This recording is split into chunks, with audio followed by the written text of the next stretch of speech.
La table ronde va nous permettre de revenir sur les coulisses de ce projet artistique tout à fait inédit, d'en révéler les impacts, de rentrer un petit peu dans les coulisses des projets. Alors on va essayer de tenir un timing assez serré sur la première heure. On va avoir 2 temps d'échange, la première heure à 7 personnes et puis la deuxième heure où nous serons plus que 5 avec 5 intervenants. Et donc dans la deuxième heure, on pourra être un peu plus en conversation avec le public, mais de toutes les façons, même dans la première partie, il y aura un temps de questions avec le public également. Alors ce que je vais faire, c'est que je vais vous présenter tous nos intervenants et en même temps vous dire un petit peu comment on va procéder dans cet échange.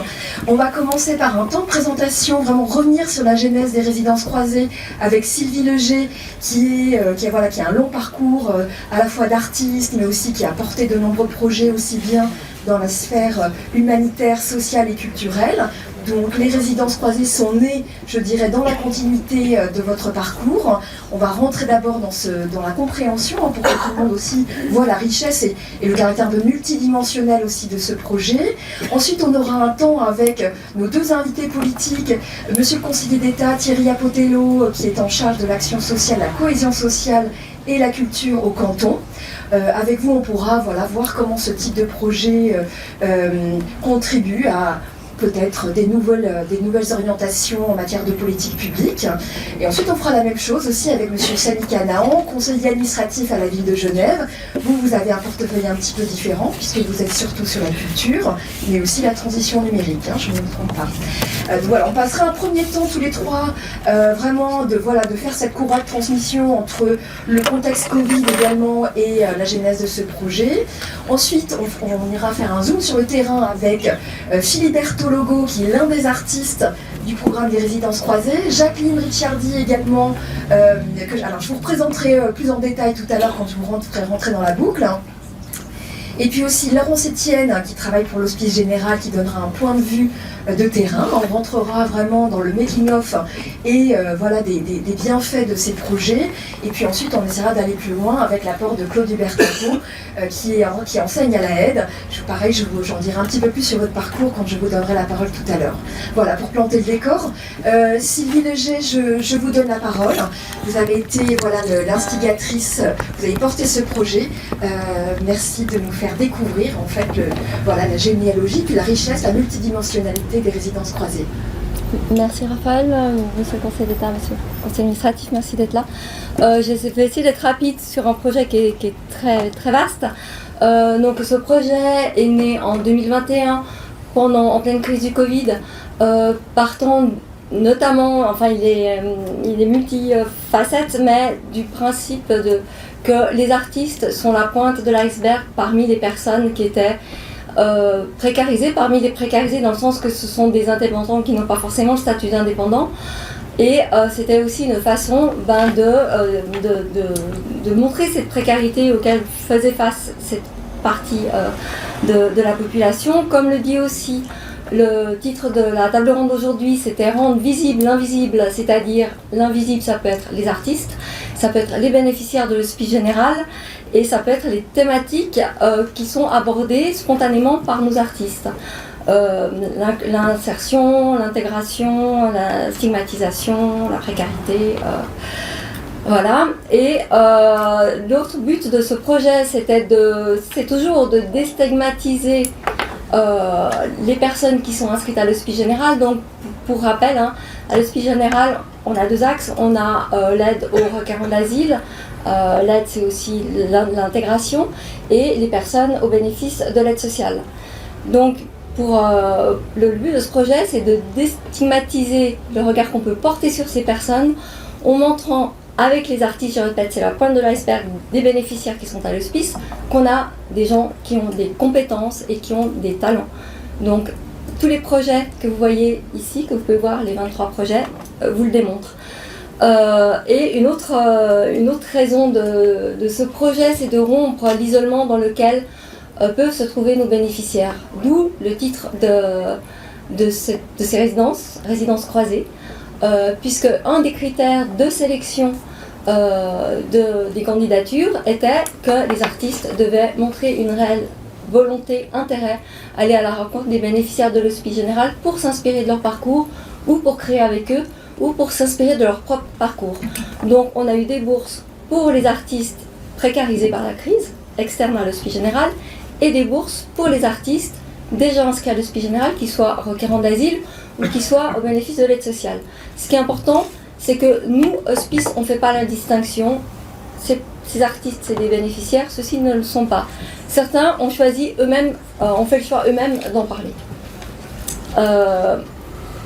Juste sur les objectifs Oui, puis peut-être comment ça s'est construit, voilà, le principe de collaboration,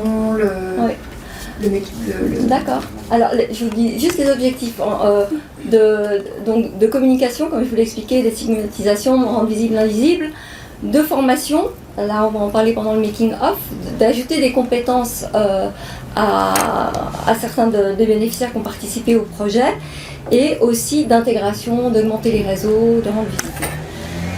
Alors, Raphaël, pardon pour la question, comment on a expliqué le principe, la sélection des artistes, la requête qui leur était faite, donc de collaborer avec des bénéficiaires, peut-être aussi les enjeux de l'exposition, enfin montrer vraiment les différentes facettes du projet, parce qu'il n'y a pas que l'expo, il y a vraiment tout ce...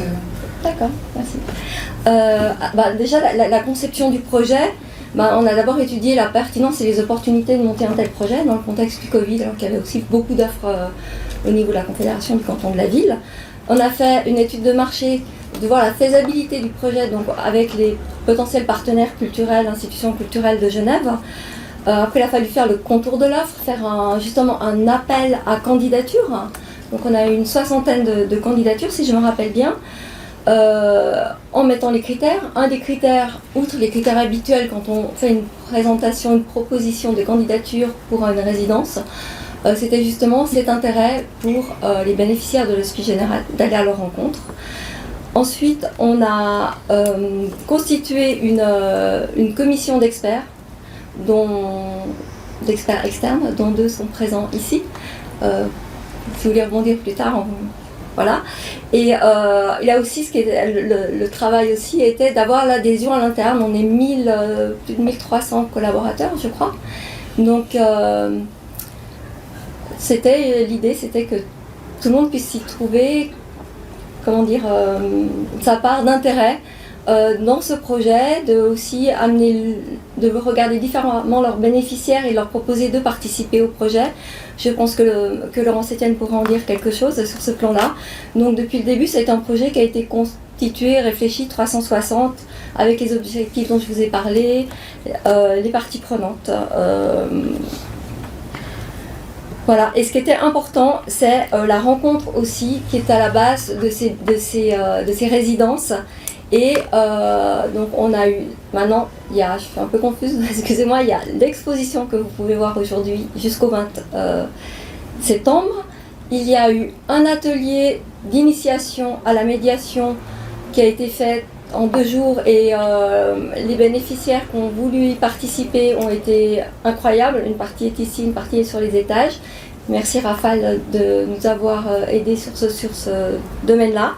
Et l'idée c'est le cercle vertueux. Ce projet, on essaie que ce soit toujours un cercle vertueux, qu'on rende aussi, que les artistes puissent rendre aux bénéficiaires ce que les bénéficiaires leur ont apporté, que nous on mette aussi la lumière sur les bénéficiaires, enfin que ce soit un cercle qui n'arrête pas d'être vertueux. Je vais peut-être vous interrompre ici, on aura le temps d'aller un petit peu plus dans les détails quand on fera le zoom sur les projets spécifiques. On a la chance d'avoir 2 artistes avec nous. On essaiera pendant les 2 heures aussi de citer le maximum des projets. Voilà, on s'est donné comme objectif de dire un mot sur tous les projets, que tous les artistes chaque projet était pertinent. Je vais donner la parole maintenant à Thierry Apotello qui va nous faire donner son point de vue. Vous avez aussi eu l'occasion de regarder assez attentivement l'exposition hier, je crois. J'ai vu que vous regardiez les projets avec une vraie passion. Voilà, le floor is yours. Merci. Bonjour à toutes et à tous. D'abord, ravi particulièrement d'être ici avec vous, même si le temps malheureusement nous est compté. Je dis nous parce que Samy et moi devrons vous quitter à 18h. J'aurai l'occasion de fêter les 30 ans du Samedi du Partage. C'est aussi important que j'y sois, d'autant que l'un des partenaires c'est l'Hospice Général. Alors je ne sais pas comment va faire Christophe Giraud et son équipe pour être à 2 endroits en même temps, mais en même temps De mon côté, en tout cas, je vais devoir vous quitter. Heureux, ai-je dit, émotion aussi, parce que, évidemment, quand on est habité, comme je le suis, d'une passion politique, on a des ambitions, on a des rêves, et l'un des rêves que je voulais concrétiser à mon arrivée au Conseil d'État en 2018, c'est de créer ces frontières positives, ces alliances entre l'action sociale et la culture. Souvent, ce sont deux mondes, parfois un peu hermétiques, et le fait que nous puissions vivre sous le même département, pour moi, me donne l'occasion d'interpeller, de questionner, d'envisager, et puis de concrétiser. Et c'est ce qu'a réalisé Résidence Croisée dès 2021.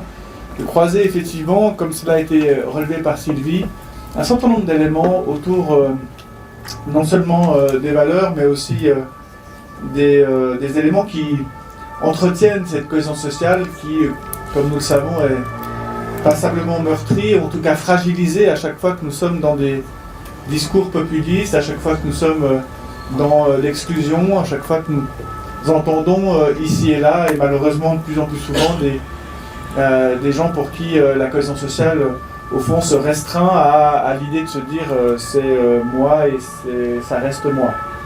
Et que la question du collectif, au fond, est de moins en moins abordée, elle est de moins en moins bien vécue par un certain nombre d'habitantes et d'habitants. Imaginez que 3 jeunes qui sont en train de discuter à 22h30 le soir posent déjà des questions, des problèmes, alors qu'ils n'en posent pas, puisqu'ils ne sont que des jeunes en train de discuter dans la rue. Et on a un gros travail à faire, toutes et tous, sur cette question du collectif et la façon dont nous sommes capables de pouvoir le faire vivre. Et la cohésion sociale, elle est basée sur 2 éléments. La situation individuelle, il faut que la personne puisse se sentir digne d'appartenir à une société et donc de lui offrir des conditions de vie qui soient suffisantes, qui soient saines. Et puis, la cohésion sociale, c'est pas que la situation individuelle, c'est aussi quelque chose de collectif, un environnement positif dans lequel nous sommes inscrits d'une manière commune.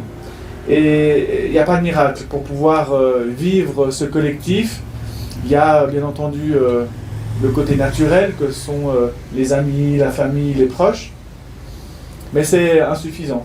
Parce que, par exemple, on a un parcours migratoire, parce qu'on a des histoires familiales qui font que ce noyau n'est pas toujours bien vécu et qu'il faut, partant, arriver à l'ouvrir. Et la culture et le sport, mais la culture aussi, c'est un incroyable moyen, une formidable occasion à chaque fois que de penser le collectif, de l'interroger, de nous interroger autour de ces éléments-là, et puis évidemment de nous rassembler autour de la culture à défaut de la fabriquer soi-même. Dernier élément, l'action sociale en tant que telle a un certain nombre d'outils. Les entretiens, on doit délivrer une prestation financière, on doit accompagner la personne. Mais au fond, l'élément central pour moi d'une action sociale de proximité et individuelle, c'est d'aller révéler les ressources, de les chercher, de les accompagner pour les développer avec les personnes concernées.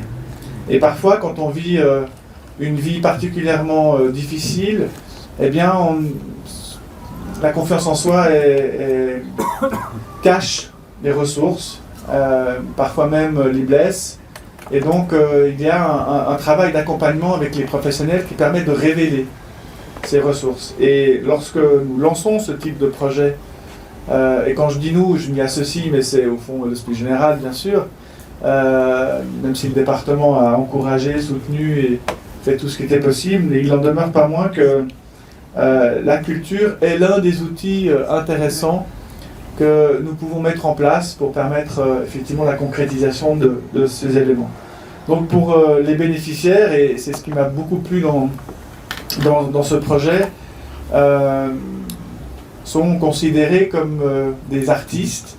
Les artistes sont parfois des bénéficiaires, Mais au fond, qu'importe l'étiquette, ce qui compte, c'est qu'ils soient là, ils soient avec nous et ils transmettent ce qu'ils ont au plus profond d'eux pour le partager. Quel incroyable don, générosité que d'avoir des gens qui sont capables de transformer cette volonté de partage et de don avec des moyens, des maîtrises de techniques. Et j'aimerais encore une fois souligner à quel point ces éléments sont essentiels pour nous, et évidemment d'où mon soutien et le soutien du département.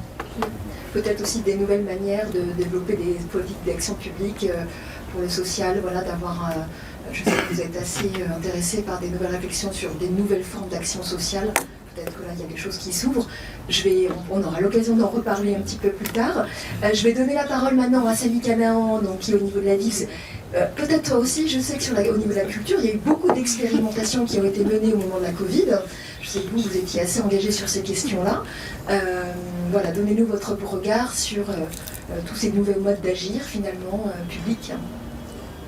Alors oui, tout d'abord, merci. Je vois nombreux et nombreux aujourd'hui. Il y a encore quelques places assises là. Je vois des gens qui sont un peu coincés sur les escaliers, les places devant si jamais. Au-delà de ça, un grand merci à l'Hospice Général. Parce que les institutions sociales sont quand même assez souvent partenaires de projets culturels, mais là c'est une institution sociale qui a pris l'initiative du projet, donc M. Giraud et toute son équipe, dans un contexte effectivement difficile. Et c'est vrai que le Covid a été le ou là, je sais pas, c'est une grande discussion si on dit la Covid ou le Covid, c'est égal, a été quand même un énorme choc. Les premiers jours, je suis dans la salle Virginie Keller, elle était chef de service à ce moment, et je me rappelle, il y avait une sorte de sidération.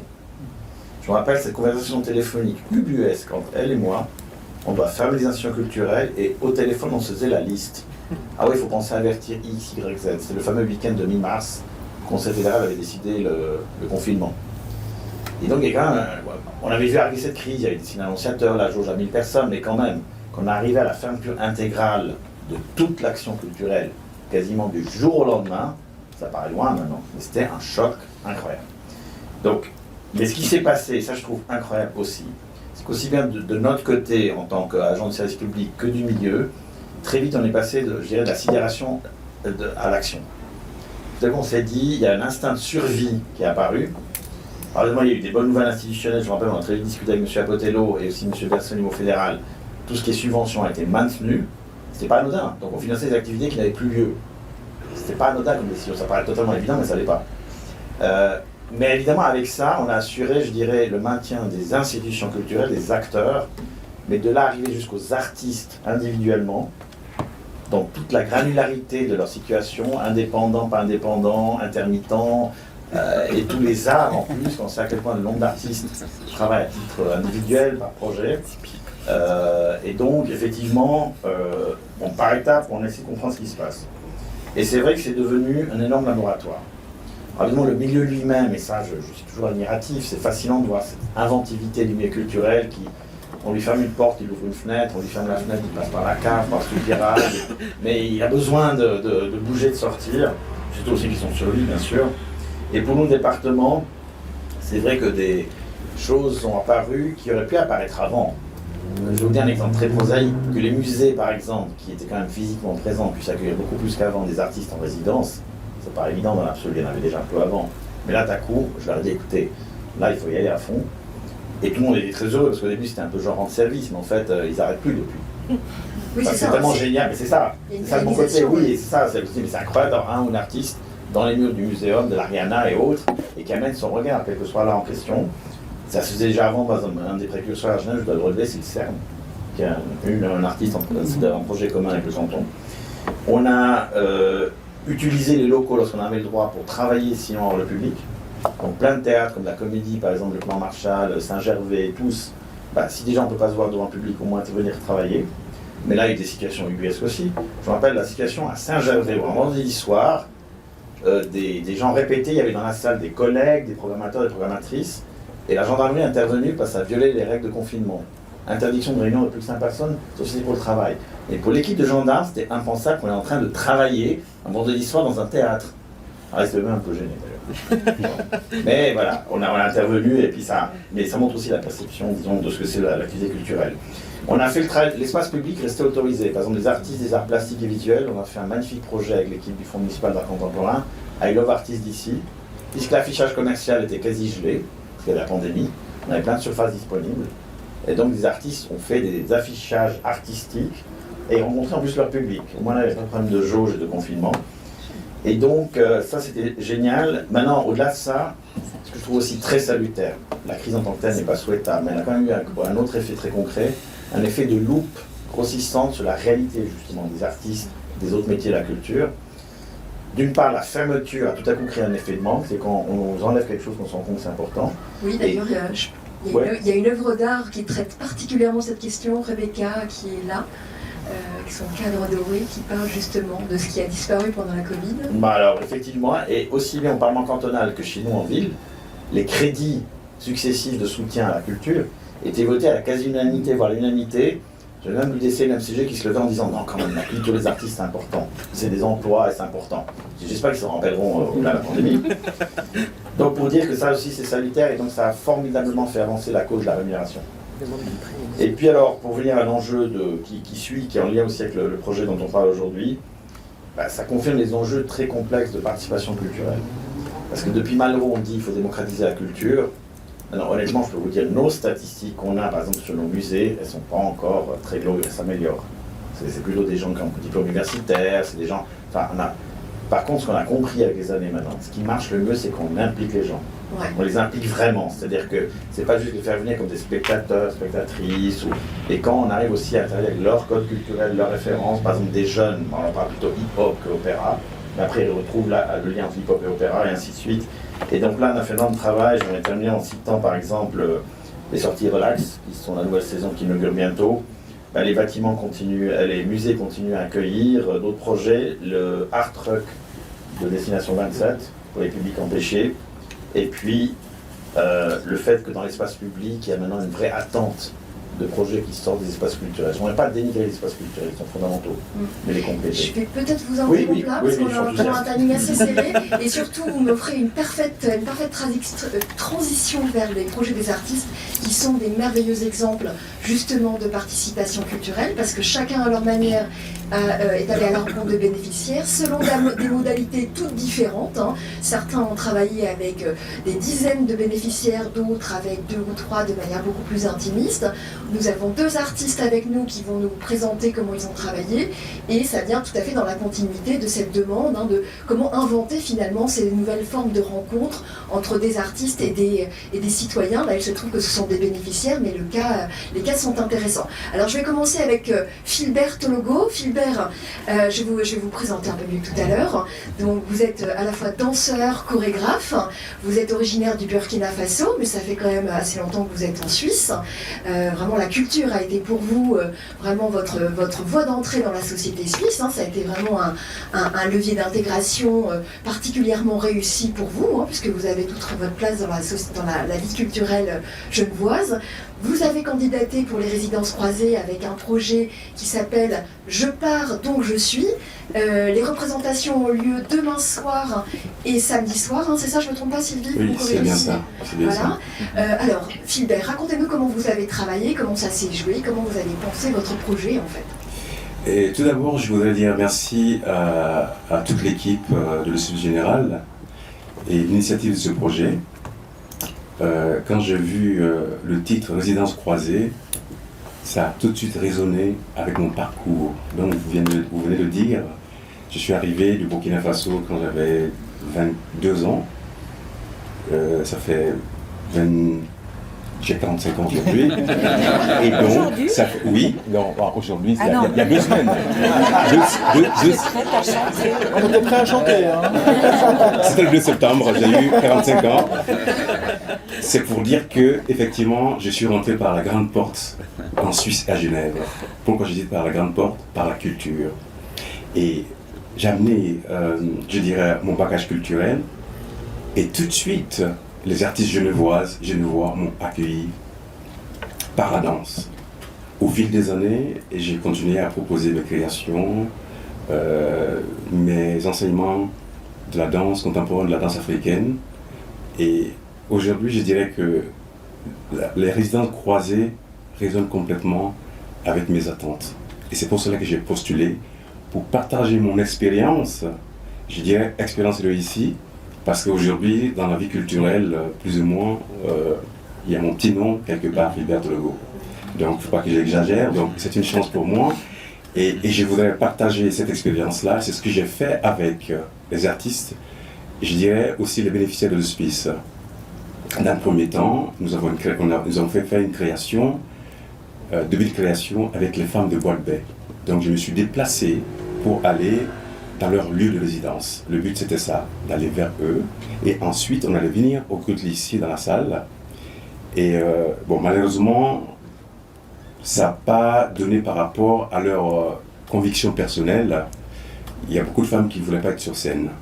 Alors comme j'étais dans un processus de création, j'ai proposé, alors je respecte vraiment votre point de vue personnel, et j'ai proposé un travail de vidéo. Alors je les ai dit, je vais continuer à travailler avec vous, tout en respectant votre conviction religieuse, parce qu'il y en a qui voulaient danser avec voile ou cacher le visage. Pour moi, ce n'était pas le but des résidences croisées. Les résidences croisées, pour moi, c'est la rencontre, c'est le partage, c'est l'ouverture, et c'est l'encouragement, je dirais, aux personnes qui viennent aussi en Suisse, comment les encourager. Alors, moi, ma réussite au niveau de l'art, mon souhait, c'était de les accompagner pour dire, voilà, je suis arrivé comme vous, aujourd'hui, je suis dans la vie culturelle à Genève, vous pouvez le faire aussi. Ouais, montrer l'exemple, montrer que la voie est ouverte, hein, c'est ça que vous dites. Exact. Et que la migration, c'est pas forcément une fatalité, qu'on peut aussi s'en servir. Hein. Je trouve que le titre de votre projet, Je pars donc je suis, est vraiment très beau. Et vous êtes alors on a préparé ces échanges, hein. J'ai eu un temps avec chacun d'entre vous. Vous parliez aussi de vraiment d'aller à la rencontre des migrants pour aussi résister aussi aux tentations de repli, de timidité. Monsieur Apotello, je sais que vous utilisez ce terme de timidité culturelle, peut-être que c'est quelque chose qui est similaire. Je trouve que c'est vraiment votre projet, hein, vraiment ce travail de vraiment aller à la rencontre de ceux qui n'osent pas et d'embarquer, de trouver des solutions créatives aussi. La vidéo permet de pallier à certains seuils. Merci de votre témoignage. Je vais me tourner vers Jacqueline, qui elle aussi a trouvé des solutions aussi par rapport à ce projet des résidences croisées, hein, la commande avec ce processus collaboratif, mais aussi l'invention de formats. Vous avez choisi de faire un podcast, mais d'abord je vais quand même vous présenter un peu mieux. Jacqueline Ricciardi, vous êtes artiste-interprète de la scène, hein, donc vous avez parfois une casquette de performeuse, de comédienne, de dramaturge, hein, vous touchez un petit peu, là maintenant vous faites un podcast, donc vous allez aussi défricher des nouveaux formats. Racontez-nous comment vous avez travaillé pour les résidences croisées. Alors, je vais faire comme tout le monde, je vais commencer par remercier en fait notamment les résidences croisées et tous les soutiens que cette action a reçus en fait de toutes parts, parce que j'ai vécu quelque chose en faisant ça vraiment. Et puis c'est intéressant en fait comment vous m'avez présenté, parce qu'en fait je crois que j'ai un gros problème avec les barrières, c'est-à-dire quand quelque chose est délimité, s'il y a une barrière, moi j'ai plutôt envie de passer par-dessus. Donc effectivement, mon activité notamment d'artiste-interprète des arts de la scène, tout à coup je me suis dit, en ce moment je vais faire un truc que je connais pas. Enfin, j'avais déjà une expérience de podcast. Puis, j'avoue aussi, de manière un peu névrotique, comme je viens des arts de la scène et qu'en réalité, si on ne vient pas à la représentation, on ne voit pas le spectacle, puis il n'y a pas moyen de le voir. Et en fait, le podcast, c'est vraiment un moyen. Alors, c'est pas très spectaculaire dans une exposition comme ici. Faut avouer, c'est pas exactement sexy, on va dire. Mais tout à coup, il y a un lien. Puis en fait, c'est un lien qu'on peut partager. Et puis, c'est quelque chose qu'on peut écouter sans être captif en fait de ça, en coupant ses poireaux dans la soupe le soir, ou en marchant dans la rue. Et par conséquent, j'ai percuté après sur le fait de la diffusion de cette œuvre. C'est facile, je suis moi-même une grande auditrice de podcasts et de radio et de matériel audio en réalité. Donc voilà, je n'ai pas du tout répondu à votre question, j'ai l'impression. L'idée c'était de comprendre aussi comment vous avez pensé votre projet. Oui. Peut-être alors dites-nous un petit peu ce que la question que vous avez posée. Alors je peux rebondir parce qu'en réalité, c'est vraiment lié à un parcours personnel.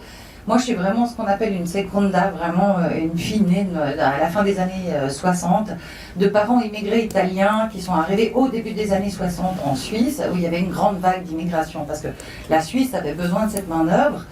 Et par conséquent, je viens d'une famille qui ne m'a pas emmenée au théâtre, encore moins à l'opéra et tout ça, quoi. Donc voilà. Et que je me suis beaucoup questionnée, et ça me plaît cette expression de timidité culturelle, parce que c'est quelque chose que j'ai ressenti longtemps, y compris après avoir fait mon école de théâtre, dans la mesure où je ne me sentais pas légitime à m'appeler, à me dénommer comme artiste ou même comédienne, ou voilà. Ça, c'était très profond, très profondément ancré.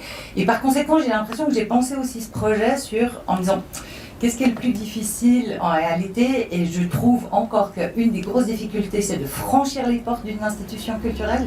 C'est-à-dire, je sais qu'il y a plein d'actions qui sont faites dans ce sens-là, et c'est merveilleux de les faire. Mais c'est vrai que j'ai beaucoup pensé en territorialité, ce qui résonnait pas mal avec la période du Covid, où on s'est un peu interrogé sur le dedans, le dehors, où sont les lieux où on peut être ensemble ou pas. Enfin voilà. Oui. Donc je trouvais qu'il y avait une logique là-dedans. Puis après, pour parler du projet en tant que tel, c'est vrai qu'il s'appelle Who Cares About Care, et puis j'ai un projet un peu méta, comme ça, que je suis en train de mener encore, dans lequel j'ai inclus en fait ce podcast. À l'époque, mon projet méta était à l'état embryonnaire, puis je me suis dit, ok, je vais tracer un chemin. Je vous attends parce qu'on aura l'occasion de revenir un petit peu plus tard sur des suites éventuelles, donc on pourra revenir sur ce point-là. Je voulais juste dire que en fait, c'est horrible. Non, mais j'interroge la possibilité des œuvres de prendre soin de soi, d'autrui et de ce qui nous environne. Voilà. Et puis surtout, vous avez quand même posé cette question du caractère essentiel de l'art, comment l'art permet de prendre soin, aide à mieux vivre, c'est un peu les questions que vous avez posées aux bénéficiaires. Donc moi j'ai écouté le podcast, vraiment il est très très bien rythmé, il est captivant, donc quand on l'attaque, normalement on va jusqu'au bout. Il dure 40 minutes, mais je trouve qu'il est vraiment très bien fichu. Et ce que j'aimais bien dans ce que vous disiez aussi, c'était que le podcast c'était une forme de création finalement où on peut aller chez le spectateur. Avec cette idée de briser un petit peu des barrières, ces questions d'accessibilité. Je vais passer la parole maintenant à Laurence Etienne. Laurence Etienne, vous êtes responsable du Centre d'action sociale de Carouge. Donc peut-être vous pourriez nous donner un petit peu votre regard, votre point de vue, votre ressenti de l'expérience des résidences croisées, comment sur le terrain ça s'est joué, parce qu'évidemment c'est la première fois que l'Hospice Général menait un projet culturel, donc j'imagine que pour les équipes, voilà, c'était aussi des nouvelles manières de faire. Comment ça s'est passé pour vous ? Alors, bonsoir, bonjour. Alors, pour nous, ça s'est passé peut-être de manière moins enthousiaste au départ, parce que les travailleurs sociaux ont un certain nombre de choses à faire dans le suivi des bénéficiaires, et l'art, la culture peut paraître un petit peu accessoire aussi, parce qu'il y a des questions pratico-pratiques, argent, financier et autres, et puis suivi du bénéficiaire, insertion. Donc au départ, ça a un peu été pris comme « Ah super, encore un autre projet, il va falloir trouver des gens ». Et puis progressivement, ce projet, en tout cas, moi, m'a parlé. Jacqueline parlait de franchir les portes d'une institution culturelle. Franchir les portes d'une institution sociale, c'est compliqué aussi. Et pour nos bénéficiaires, c'est compliqué de dire je suis à l'aide sociale, et en fait nos bénéficiaires sont des gens bien, sont monsieur et madame tout le monde, et ils n'ont pas à se cacher. Et je trouve que c'est important de les montrer, de les valoriser. Et puis ce projet a montré que certains de nos bénéficiaires ont du talent. Et nous ne sommes pas experts en art à l'Hospice Général, mais du coup s'ils ont l'opportunité de montrer leur talent, de proposer une création, je trouvais ça extrêmement intéressant. Et puis dans ces projets, il y a un des projets où l'artiste Laurence Rasty s'est intéressée aux collaborateurs sociaux. Et j'ai travaillé avec une équipe qui, pendant la période de pandémie, a fait un travail, pas que à ce moment-là, mais qui a fait vraiment à ce moment-là un travail extraordinaire. Et j'étais très fière d'eux. Et j'avais envie j'avais envie qu'on les mette en avant. On a beaucoup parlé, et à juste titre, du personnel médical, des infirmières, etc. Les travailleurs sociaux, on en a un petit peu moins parlé. Et pour moi, c'était très important aussi qu'on montre mon équipe, mais plus globalement les équipes de l'Hospice Général, qu'on leur laisse la parole de savoir qu'est-ce que c'est que de travailler aussi face à des personnes qui vivent des situations difficiles. Et ça, c'est le quotidien des travailleurs sociaux. Et quand je parle de travailleurs sociaux, je ne parle pas que des assistants sociaux, mais aussi des gestionnaires financiers et des chargés d'accueil, qui pour moi sont tous des travailleurs sociaux. Et pour moi, c'était important de les valoriser, de montrer que, voilà, j'ai eu des équipes qui sont là, enfin j'ai une équipe qui était là, mais il y en a plein d'autres à l'Hospice Général et qui tous les jours font un travail vraiment incroyable. Merci, oui, c'est cette question aussi de l'invisibilité. Donc il y a celle des bénéficiaires, il y a celle des travailleurs sociaux, il y a celle des artistes. Peut-être je vais inviter Sylvie à rebondir sur cette question de l'invisibilité. Je sais que vous en avez dit quelques mots en introduction, mais il y a vraiment, voilà, c'est un des volets très forts des résidences croisées. Est-ce que vous voulez revenir un petit peu sur cette question-là? On a peut-être aussi, on a visité 2 projets. Peut-être si vous voulez dire quelques mots sur d'autres projets. Est-ce que ça vous... Alors, dans les discussions qu'il y a eu avec les artistes depuis le début du projet, il est vrai que certains artistes n'ont peut-être pas eu l'opportunité dans leur carrière, par exemple, d'exposer au MAMCO, qui est quand même, quand on est artiste visuel plasticien à Genève, une forme de consécration. Donc, je ne réponds pas forcément directement à la question, mais un des enjeux de ce programme des résidences était de trouver comment rendre plus visible le travail de tous ces artistes, quel que soit leur parcours, parce qu'ils ont tous un parcours différent, ils sont tous à une étape différente de leur parcours artistique. Donc il y en a qui ont beaucoup exposé, qui ont beaucoup dansé, et d'autres beaucoup moins, notamment parce qu'ils viennent de l'étranger, donc ils ne connaissent pas les codes culturels, enfin des institutions culturelles genevoises ou suisses. Donc un des enjeux de ce projet a été de trouver, et ça a pris passablement de temps, je reconnais, de trouver un lieu ou des lieux pour présenter ce travail. Donc rendre visible le travail des artistes, rendre visible nos bénéficiaires, parce que en fait pour les bénéficiaires, et là je rebondis, l'invisibilité est aussi due à l'isolement de nos bénéficiaires. Donc pour ceux qui ne le savent pas, nos bénéficiaires sont soit dans des centres de requérants d'asile, soit après un certain nombre d'années, en fonction de certains critères, peuvent être en appartement. Et c'est là que l'isolement souvent est beaucoup plus grand, ressenti de façon beaucoup plus forte par eux. Ou les personnes qui sont à l'aide sociale, qui eux-mêmes s'invisibilisent parce qu'ils ne se sentent pas le droit d'être là. Et d'ailleurs, ce qui avait relevé une personne du département au niveau du service culturel, disant mais ce projet permet de relever les compétences de personnes qui ne sont pas autorisées à en avoir. Je trouve que c'est quand même assez grave. Ouais, c'est révéler les personnes, mais aussi les talents. Voilà. C'était un des points mais forts. on se disait, voilà, en tant qu'artiste, et c'est aussi les outils qu'on a mis en place au début des résidences, avant que des artistes de l'hospice puissent postuler. On a mis à disposition 2 ateliers, un de reprise de confiance en soi, comme vous le disiez, c'est un art, c'est une façon de reprendre confiance en soi, et un atelier pour permettre aux artistes qui ne connaissent pas les codes des institutions culturelles européennes ou suisses de constituer leur dossier de postulation. Voilà, donc il y a ce côté de ces différents aspects de visibilité. Donc je parlais ensuite du fait de comment pouvoir montrer ce travail. Donc ça a été des négociations, des discussions pendant plus d'1 an et demi, je crois, jusqu'à aujourd'hui, pour arriver à trouver un lieu où on peut montrer tous les artistes. Et j'étais restée avec cette idée d'une artiste qui m'a dit, ouais, tu vois, moi, le MAMCO. Et alors là, je salue d'ailleurs les représentantes du Geneva Art Week qui sont là, qui ont accepté de nous mettre dans la programmation de cette Semaine des Arts, qui est la première, donc qui était hier dans les villes, aujourd'hui au Bain et vendredi à... Non, mais je veux dire par là que je conclus, oui, que c'est quand même assez exceptionnel qu'une institution sociale puisse être programmée au même titre que des galeries qui vendent des artistes très cotés, ou que le MAMCO, ou que d'autres que vous connaissez. Donc merci à vous et bravo aux artistes voilà. Merci Sylvie. Il nous reste littéralement 13 minutes. Je vais donner la parole 5 minutes à Monsieur Tato qui n'est pas encore intervenu pour avoir quand même quelques recommandations de sa part, et puis je vous donnerai à tous les deux le temps d'un petit mot de clôture. Monsieur Canaan et Monsieur Botello, je vous donnerai un petit temps de mots de la fin aussi, vous nous direz les enseignements ou les nouvelles idées que ça sème dans que cet échange vous impulse peut-être des désirs de renouveler ces programmes et d'aller plus loin.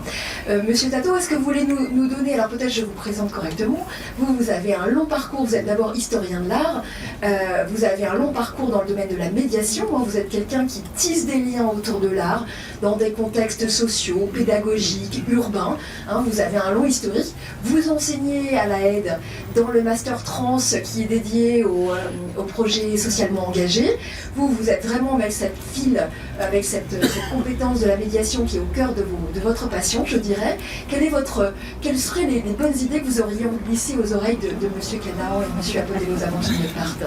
Je crois qu'ils n'ont pas besoin de moi pour avoir des idées. Ils en ont déjà. Des pratiques exemplaires, en tout cas. Aussi. En tout cas, ils participent à effectivement tout un tas de politiques qui sont des politiques culturelles et qui sont tout à fait intéressantes. Je voudrais peut-être rebondir sur cette question de visibilité, d'invisibilité, et effectivement c'était assez surprenant hier, puisque en même temps que vous ouvriez ici cette exposition, d'autres expositions s'ouvraient, et en creux ça montre une chose, c'est qu'il n'existe pas un monde de l'art, mais des mondes de l'art, et que heureusement on peut exister en tant qu'artiste sans exposer ni au MoMA ni au MAMCO, ni en étant simplement artiste de galerie. Ça, c'est véritablement aussi une idée qu'il va falloir aussi revoir, parce que cette diversité existe, et elle existe depuis plus de 20 ans, et qu'il faut que ça passe aussi dans peut-être une vision un peu moins romantique de l'art. Ce que je veux dire, c'est que les artistes qui ont travaillé ici ne sont pas invisibles. En tout cas, pour ce qui est des artistes plasticiens, moi je les connais, et ce sont des gens qui participent au tissu local de manière tout à fait intéressante. Et ce que je trouve de bien, et je rebondirai sur ce que vous avez dit, c'est qu'ils ont fait ce qu'ils font habituellement. Vous disiez, Monsieur Canaan, quand on ferme la porte, il passe par la cave, et ils ont une action qui est salutaire, qui est une action critique. Et je voudrais alors saluer, là pour le coup, celles et ceux qui ont organisé l'expo, parce qu'on lit des choses, entre autres, vous l'avez dit, qui sont dites par vos équipes, qui sont mises en œuvre par Fabienne Rasti, qui sont des choses qu'on pourrait imaginer tomber éventuellement sous le coup de la censure, puisque ça met en visibilité des difficultés, entre autres, qu'on peut vivre quand on est à l'hospice, qu'on soit bénéficiaire ou qu'on soit derrière le guichet. J'ai vu le travail d'Elena Montesinos aussi, qui nous parle, comme d'habitude, d'argent. Elle parle cash, parce qu'elle n'en a pas beaucoup. Pour ce qui est de la visibilité, Elena n'est pas quelqu'un qui n'a pas de visibilité, c'est pas quelqu'un qui n'a pas de reconnaissance, c'est quelqu'un qui fait des choix esthétiques et politiques, et qui effectivement n'a pas d'autre solution à un certain moment que de brûler ses factures. Quand elle les brûle, elle invite toutes et tous à les brûler aussi. Alors on peut trouver que cet acte de résistance symbolique est un peu trop. Je pense que c'est le rôle finalement aussi des artistes. J'ai vu aussi le travail de Thomas Junke, qui n'est absolument pas inconnu non plus, et qui travaille dans des espaces avec des gens depuis quand même, je sais pas, au moins une vingtaine d'années. Et donc cette visibilité, c'est une visibilité publique, mais c'est pas des gens qui sont inconnus. Et je ne parle que de ceux que je connais, parce que je suis spécialiste plutôt des arts plastiques. Une chose peut-être, c'est que toutes ces actions prennent aussi un sens quand elles sont poursuivies. Peut-être pas de cette manière-là, mais quand les gens qu'on a vus, les gens avec qui on a tissé des liens, on puisse aussi trouver les moyens de continuer à les accompagner. Parce que quand on dit on révèle des talents, oui c'est bien, mais est-ce suffisant de les révéler? Encore faut-il, je crois, les accompagner. Alors, si je peux me permettre de donner un conseil aux politiques, c'est soyez persévérants et continuez. D'autant plus qu'effectivement, vous l'avez dit, M. Abotello, on est quand même aujourd'hui sous le coup aussi d'un regard qui est porté sur la culture comme superfétatoire. Ça a toujours existé, mais les populistes étant quand même de manière assez globale en Europe, ils ont le vent en poupe. Je crois qu'effectivement la bataille est encore plus difficile. Cette bataille est engagée, je le disais, ça pose aussi des questions qui sont des questions de l'existence même de l'art, l'existence des artistes, de leur rémunération. Il y a tout un travail qui a été fait, il y a toute une réflexion. Je pense qu'il faut continuer à travailler autour de ça. Et puis, merci à l'Hospice, comme toutes et tous l'ont dit, pour cette action. Et puis, continuons les uns les autres pour, justement, je crois, il y a cette phrase qui est trop citée, Filiou, l'art c'est ce qui rend la vie plus intéressante que l'art, mais je crois qu'il n'y a que justement l'action politique, l'action sociale et l'action des artistes qui permettent de le mettre en œuvre, et ça c'est quelque chose auquel il faut qu'on continue à croire. On a cru au monde de demain, peut-être qu'il faudra le construire, Ouais. le monde d'après. Merci de ce point de vue. On pourra aller plus loin sur toutes ces questions ensemble dans la deuxième heure. Pour le moment, je vais vous donner la parole à vous deux pour rebondir sur ces échanges, ces projets, ce que vient de dire M. Tato, comment justement poursuivre cette dynamique. Il y a quand même une espèce de communauté qui s'est formée autour des résidences croisées. On se voit l'énergie aussi des médiateurs. Ce serait quoi des bonnes idées? Dans quel type de programme? Voilà, comment vous envisagez les choses? Peut-être on fait en sens inverse, d'abord M. Canaan et puis ensuite M. Abotello. Oui, merci. Je vais essayer d'être compact, sachant qu'il y a beaucoup de choses passionnantes qui ont déjà été dites, et encore une fois, beaucoup d'admiration pour le projet lui-même, dans toutes ses composantes, c'est-à-dire les milieux de travail social, qui a dû se familiariser avec une thématique, comme vous l'avez dit, Madame Etienne, qui n'est pas dans l'ordinaire, et puis les artistes eux-mêmes qui ont pris un risque quand même. C'est s'exposer aussi. C'est s'exposer au regard, c'est s'exposer à une démarche qui est à la fois géniale, mais qui est quand même porteuse de risque. La visibilité, elle peut être perçue dans un premier temps comme un double tranchant. Donc, en ce sens-là, c'est un projet à plusieurs niveaux qui est exemplaire. J'aimerais commencer par rappeler, vous le savez probablement, que le Québec est souvent assez intéressant et innovant. Dans le système de santé, il est carrément prescrit des ordonnances pour le bien-être des gens qui consistent à aller au théâtre ou au musée. Le musée de l'Ariana l'a fait ici à titre de pas de plaisanterie, mais d'action symbolique, et évidemment avec aucune reconnaissance par nos assureurs maladie. La Suisse n'est pas très innovante pour ce genre de choses, surtout pas au niveau fédéral. Vous avez vu d'ailleurs le débat sur les assurances maladie qui a fini en désastre aux chambres cette semaine. Et c'est dommage parce qu'évidemment, ça ne remplace pas des médicaments, un traitement si vraiment on a une maladie sérieuse, mais que la culture apporte réellement quelque chose. Mais là où j'ai vécu au cours de mes 12 ans de mandat, un débat qui a beaucoup évolué, c'est qu'évidemment, et je comprends, les artistes disent attention, on n'est pas juste là pour rendre service, pour être utilitaire, faire du social de la santé. Et c'est juste, ou pour être vu uniquement comme des emplois. A contrario, ils ont compris qu'il ne fallait pas exclure les dimensions entre l'art pour l'art, la légitimité profonde, intrinsèque, à laquelle j'imagine toutes et tous ici on croit, de l'utilité au sens générique du terme, un supplément d'âme, comme on dit, ce qui n'empêche pas de réfléchir aussi en termes d'apports sociétaux explicites, pas juste induits par la réalité de l'art, mais aussi se dire, et là on vient de mettre à jour le rapport sur l'économie culturelle et créative à Genève, vous avez peut-être dû passer en juin, fait par le professeur Martel, le Parisien qui est ancré à la Haute École des Arts de Zurich, avec ses collègues de Zurich, notamment le professeur Weckerle, et qui insistait justement, quand on parle d'économie culturelle et créative, c'est pas juste au sens marchand du terme, mais c'est déjà quand même une branche majeure à Genève, c'est la deuxième branche économique de Genève, l'art culturel et créatif, c'est énorme. Mais en plus, en termes d'apports multiples, et donc des liens entre le social et la culture, entre la santé et la culture, quand je dis santé, c'est au sens large, santé globale, y compris par exemple dans les établissements de retraite ou toute autre forme, et plein d'autres domaines. Et l'autre aspect qui a été dit aussi par Sylvie Léger, que je trouve vital, quand on parle de diversité culturelle à Genève, on en est très fiers. La plupart d'entre nous ici ont des origines mixtes, ou moi je suis pas né à Genève par exemple, on est beaucoup comme ça. Mais il faut faire gaffe à ne pas rester dans le mantra où on est fier, sans se rendre compte que ça implique beaucoup de choses. C'est pas toujours facile d'abord. Enfin, il y a beaucoup de gens qui arrivent à Genève, ils rament, pour être clair, avant de trouver leur place. Puis deuxièmement, même quand ils ont trouvé où elles ont trouvé leur place. Et donc j'invite d'ailleurs, il y a un colloque le 29 septembre, on organise en partenariat avec le canton, Thierry Abotello, à la fois le social, la culture et puis l'intégration des étrangers dans son département, avec l'Université populaire albanaise et la Commission fédérale d'immigration le 29 septembre l'après-midi au Musée d'art et d'histoire, sur justement dans la société post-migratoire, les pratiques culturelles, pas au sens des publics, mais au sens des pratiques artistiques. Donc par exemple, monsieur... Tologo. Bon, non, je suis nul pour les noms. Fidel Tologo. C'est un bon exemple, vous êtes ici maintenant, vous êtes genevois, vous avez quand même encore vos racines évidemment burkinabé, et donc à Genève on sous-estime les apports et potentiels ou déjà existants dans ce domaine qui sont très précieux. Donc c'est un colloque ouvert, il faut s'inscrire, mais je le recommande vivement. Dernière chose concrètement, ce qui manque le plus à Genève, l'argent peut manquer bien sûr, mais c'est les lieux. On manque évidemment de lieux accessibles, polyvalents, pour des projets un peu flexibles.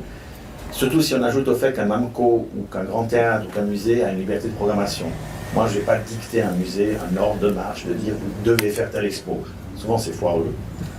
Et puis, on tombe dans... Non, c'est vrai, parce qu'ils le font sur ordre. En plus, si un magistrat commence à le faire en fonction de ses goûts et de ses couleurs, ça finit très mal. En général, vous voyez ça dans certains pays. Voilà, c'est le populisme. Donc, la liberté de programmation, elle est... Donc, du coup, c'est vrai que c'est difficile de dire au MAMCO, maintenant, tu prends ce projet. Par contre, il y a des lieux polyvalents. Le plus connu, et là, de nouveau, Virginie Keller s'en rappelle bien, le commun, qui a déménagé de l'autre côté de la cour au bac, qui a un lieu précieux, mais il est surdemandé. Juste là, dépêchez-vous, c'est jusqu'à demain. Il y a l'artiste, par exemple, sur les Chiliens en exil suite au coup d'État d'il y a 50 ans.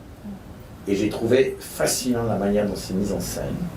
Des thématiques brûlantes, difficiles, humainement dramatiques, où on voit à quel point la vie politique s'intermêle avec la vie privée, l'exil, comment on trouve son ancrage ici, on essaye d'oublier ce qui s'est passé. Ça. Beaucoup de participants à l'exposition, c'est comme à l'époque sur les saisonniers, c'était douloureux de rouvrir les livres, en quelque sorte, les blessures d'il y a 50 ans, quoi, de tout ce qu'ils ont vécu. Donc les lieux, on travaille à la question des lieux. Moi je dis toujours, il y a 300 000 m² de disponibles en surface commerciale, bureau, atelier à Genève, dans le privé. Malgré toutes mes tentatives, c'est un de mes plus grands échecs depuis 12 ans, je n'obtiens pas des contrats de confiance. Mettez à disposition ces lieux le temps que ça soit vide. Je trouve indécent d'avoir des immeubles ou des locaux vides en 5 ans, qui ne servent à rien, alors qu'on a une telle pénurie. Donc là, je pense qu'il y a une dernière chose, je m'arrête, c'est le métier.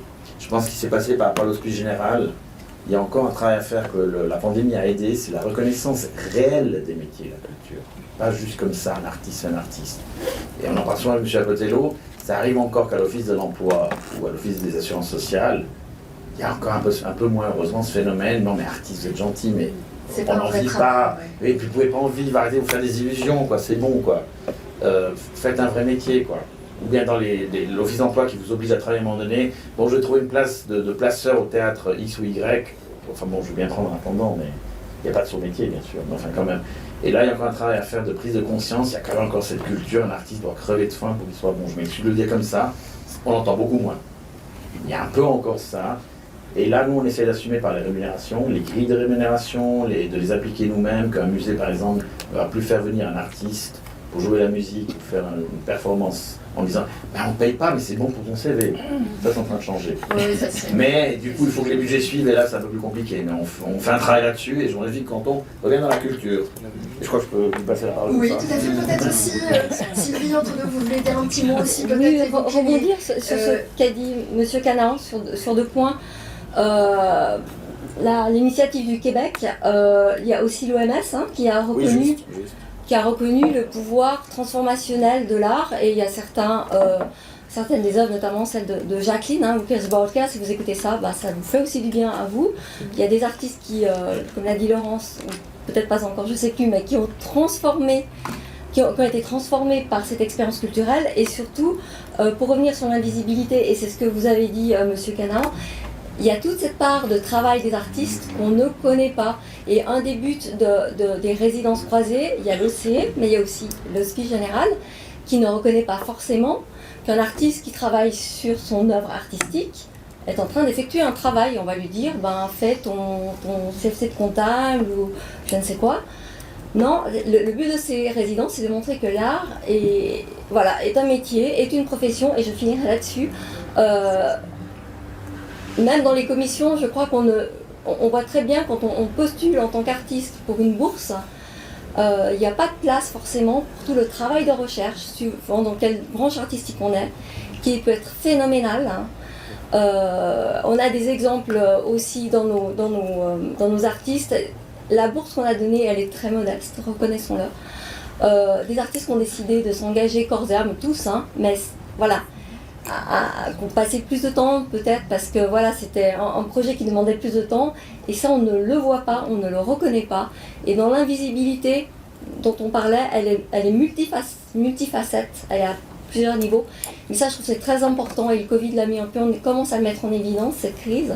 C'est tout ce travail des artistes qu'on ne voit pas et que même les commissions, que les différents politiques, je veux dire pas suisse ou ailleurs, on commence à reconnaître ça.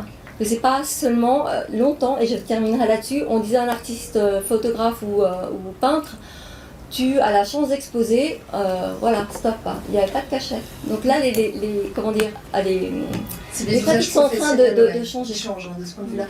Sylvie, je vous invite peut-être, avant que je passe la parole à Monsieur Apotelos, de lui glisser à l'oreille des idées pour la suite que vous avez. Faisons-le plus tard parce qu'il faut vraiment que je parle. Oui, non, parce que le débat est si passionnant que je vais vraiment arriver en retard et c'est dommage pour les 30 ans du samedi qui partagent quand même. D'abord, je me réjouis que Samy, quand il sera élu au Conseil national, pourra modifier la loi sur la culture et amener effectivement des innovations de type ordonnance culturelle. Parce que oui, on a effectivement, au-delà du caractère qui semble être un peu anecdotique, montre à quel point la question de ce que peut nous apporter la culture et l'art au sens large est précis, il est utile, il est essentiel. Donc oui, je me réjouis effectivement que l'année prochaine tu fasses ce qu'il faut pour y arriver. Ma deuxième réflexion elle est autour d'une des modifications que nous avons aussi, je l'espère, instaurée de manière plus durable.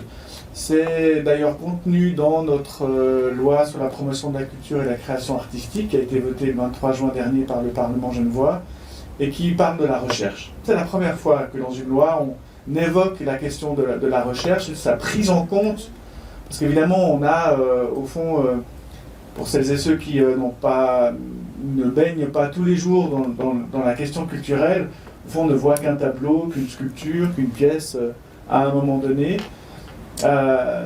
et omet de considérer le travail qui a été réalisé avant, et même avant avec la recherche. Et effectivement, nous avons tenu à prendre en compte cet élément de recherche, ce qui est assez remarquable entre nous, beaucoup près. On n'a pas trop dit aux députés parce que. Ouais, parce qu'on a un peu. Tous et toutes ne sont pas encore prêts à imaginer qu'effectivement, permettre à quelqu'un d'être indemnisé pour un travail de recherche, c'est encore un travail pédagogique à réaliser. Bon, on l'a quand même fait, on n'a pas trop dit, et puis on l'utilisera à mort pour la loi et son règlement. Dernier élément, sur la suite. Elle est dans plusieurs volets. Le premier volet, c'est au fond de travailler sur la question de la communication. Je ne sais pas si vous êtes allé. Moi, oui, le site sur Résidence Croisée, il est magnifique. Il est très bien fait. Il est pédagogique, il est illustratif, il permet d'aborder la question culturelle et artistique complètement avec le regard neuf ou alors un peu plus précis et aiguisé.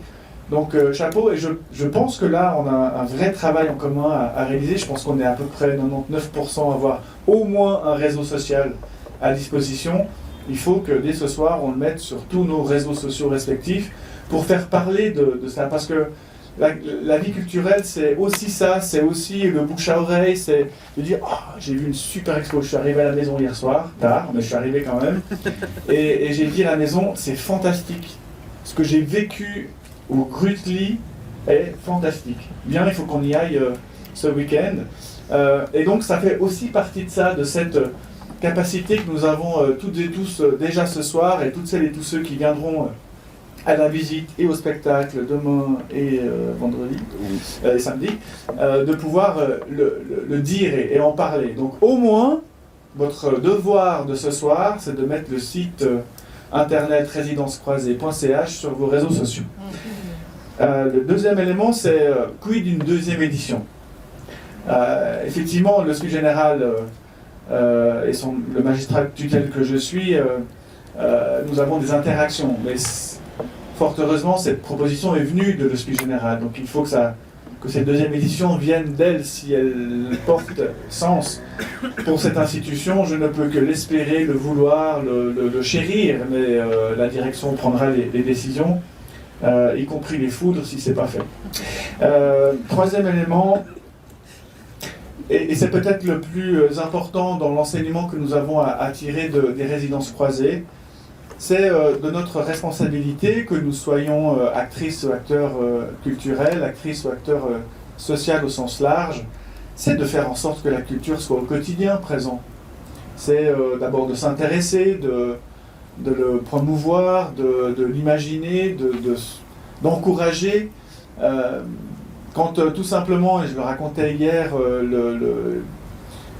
une rénovation d'un centre d'action sociale de l'hospice se réalise à Mérin ou à la rue des Bains, là on en profite pour mettre une ou des œuvres du Fonds cantonal d'art contemporain.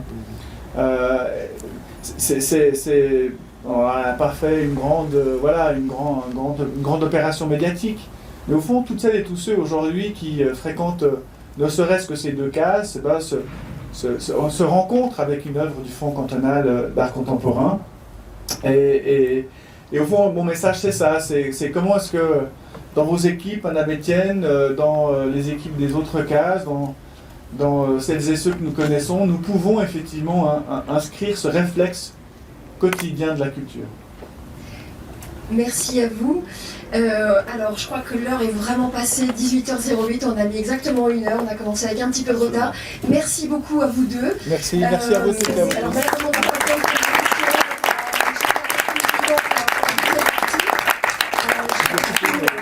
et puis on va pouvoir finalement continuer sur ces grands thèmes, essayer de rentrer un petit peu plus dans les subtilités, dans les nuances de ces projets.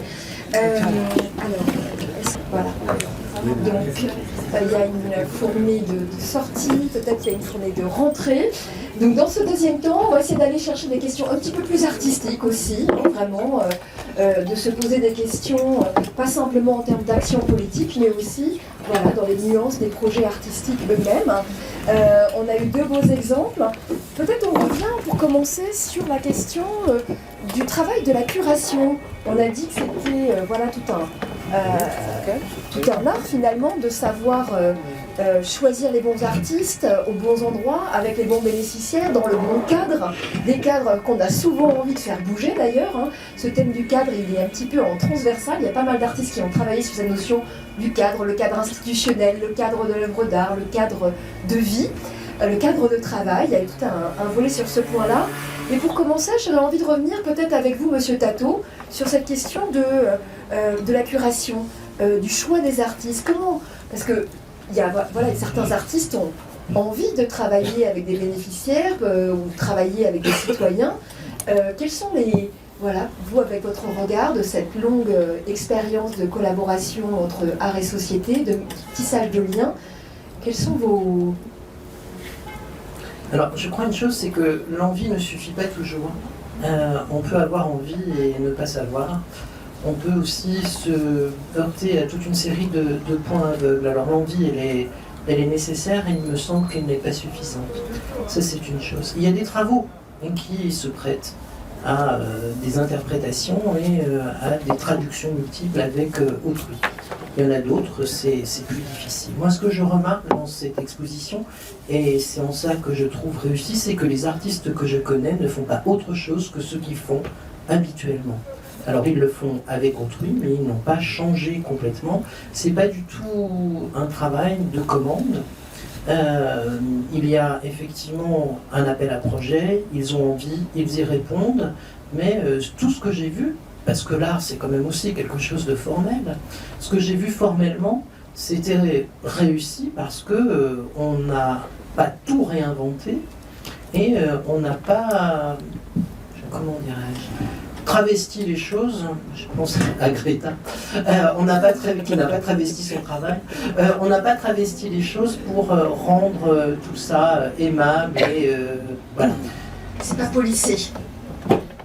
Surtout, il n'y a pas de forme il y a une traduction, il n'y a pas de trahison. Alors ça ne répond pas à votre question, mais pour moi c'est quelque chose de fondamental, c'est-à-dire que il faut venir avec quelque chose, et les artistes qui viennent avec quelque chose sont, à mon avis, capables de recevoir et de pouvoir échanger.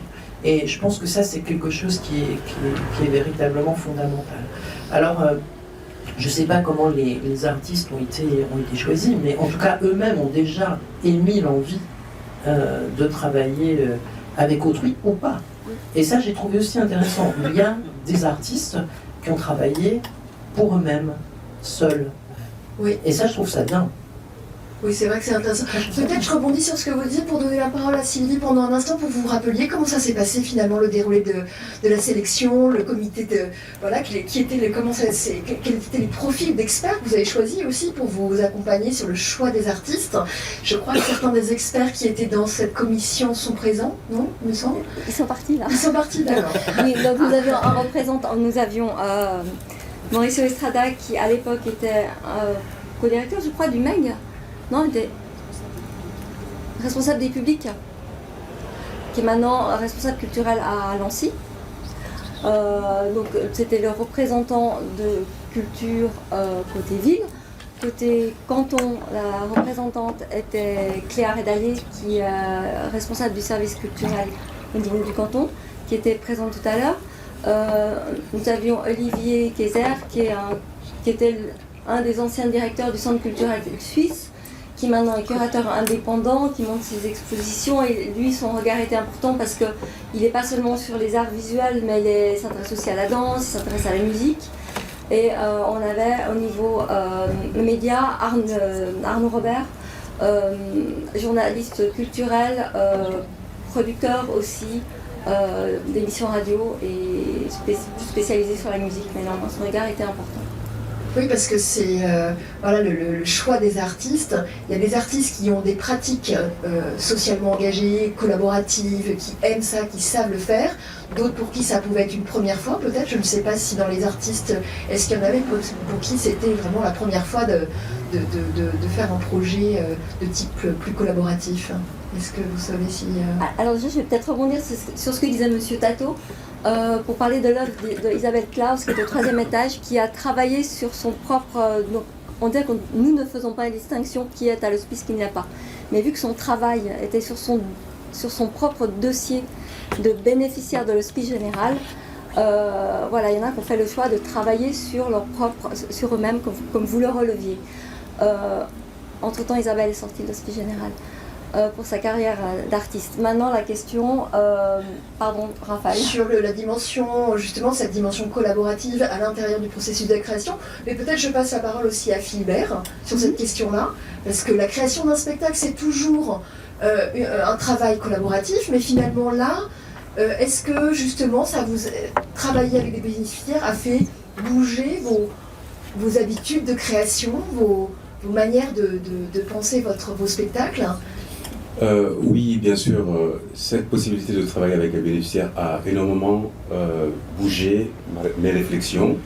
Mais ce que je voudrais dire ici, c'est que ce qui m'a touché dans cette démarche de résidence croisée, en premier temps, c'est que cette rencontre m'a permis de rencontrer les artistes genevoises.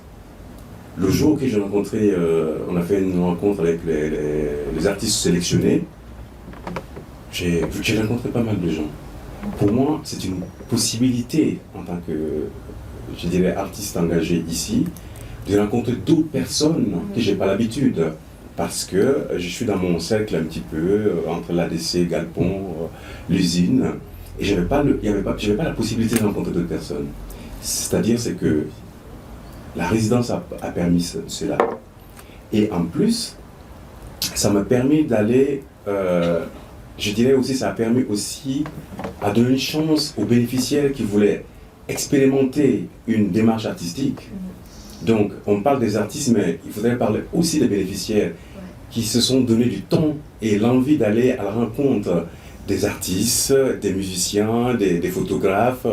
J'ai vu des amis qui ont fait des interviews avec des bénéficiaires. Et je trouve cela, en fait, très, très intéressant.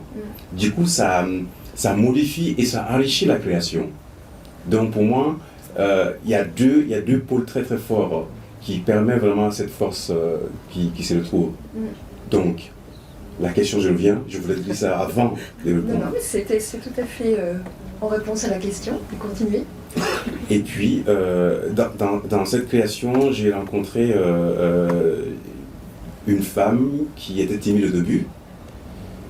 Mais le fait que je lui ai donné la confiance, j'ai dit, ben, moi, je vais travailler avec toi sur la thématique, je pars donc je suis. Toi et moi, nous sommes sur le même bateau. Et tout d'un coup, elle se sentait accueillie dans ma création. Je pense qu'elle chante 2 fois maintenant dans la création. Et ça veut dire que c'est l'approche qu'on donne aux personnes qui sont, je dirais, vulnérables. Ça dépend de nos démarches. Il y a des portes qui s'ouvrent. Justement. Alors, est-ce que c'est pas ces vertus, parce qu'il y a un petit paradoxe d'une certaine manière entre ce qu'a dit Monsieur Tato en disant que les artistes qui étaient présentés étaient restés vraiment dans leur art, avec voilà, une certaine continuité dans ce qui était vraiment assez typique de leur pratique, et en même temps que pour certains, ça a été l'occasion justement de faire un déplacement et d'expérimenter des choses. Hein. Là, tout d'un coup, il y a une bénéficiaire que vous embarquez dans le... Peut-être c'est une autre forme de travail. Je sais qu'il y a par exemple aussi Rodolfo Gallego, par exemple, qui disait que la collaboration avec les bénéficiaires l'avait amené à tout d'un coup faire un travail figuratif, chose qu'il n'avait jamais fait. Un autre, alors il y a aussi voilà, cette part d'expérimentation. Je pense qu'en fait c'est ça la valeur intéressante dans ces projets, c'est la possibilité d'expérimenter. Est-ce que c'est comme ça que vous l'avez vécu, Jacqueline, aussi peut-être pour vous? Est-ce que cette liberté d'expérimentation, est-ce que c'est ça qui compte? Ce qui compte, c'est les contraintes, en fait. Enfin, en ce qui me concerne, c'est ça qui définit un projet. En fait, plus il y a des choses qui empêchent, plus le projet se définit, en règle générale. Et là, par exemple, la contrainte que j'avais prise, c'était effectivement de créer quelque chose en collaboration avec des bénéficiaires et usagers, usagères de l'action sociale, chose que j'avais jamais faite en réalité. Je vais mettre face au micro, ça sera plus confortable. Voilà. Et puis, ça a été une démarche. Après, l'autre contrainte que je suis obligée de soulever, c'est qu'en fait, moi, je viens des arts de la scène, donc a priori, je suis comédienne, metteuse en scène, performeuse, etc. Puis je me suis dit, bon, ben voilà, avec le budget qui est alloué, qu'est-ce que je vais faire, quoi, en gros, parce que... C'était combien le budget ? Le budget de base, qu'on soit très clair, c'était 3 500 francs. Donc, oui. Et les bénéficiaires qui co-créaient, ils étaient rémunérés ? Les bénéficiaires, non. Peut-être que je peux répondre sur la question. En fait, c'est pas... je peux peut-être répondre sur la... technique. Alors, le budget, il est partagé en 4. Micro. Pardon. Donc la bourse, effectivement, était de 3 500 francs pour les vous m'entendez ? Pour les artistes hors hospice, merci, ça c'est la bourse. Pour ceux de l'hospice, c'est les artistes qui sont inscrits à l'hospice en raison des règlements, enfin, réglementation interne, c'était moins, pour que ce ne soit pas déduit de leurs indemnités mensuelles. Donc il y a la bourse de création, il y a ensuite une aide à la production, il y a une aide à la... Alors ça dépend de chaque artiste. Après moi j'ai essayé de voir qu'il y ait une équité quand même entre chaque artiste, qu'il n'y ait pas un qui est sur là et l'autre ici. Donc il a fallu recadrer chaque fois les budgets. Pour ça je disais qu'il y a certains qui ont mis beaucoup du leur, même au niveau financier, parce que voilà, il y avait quand même un plafond. Après quand on a su qu'on pouvait présenter publiquement le projet, il y a eu le budget diffusion.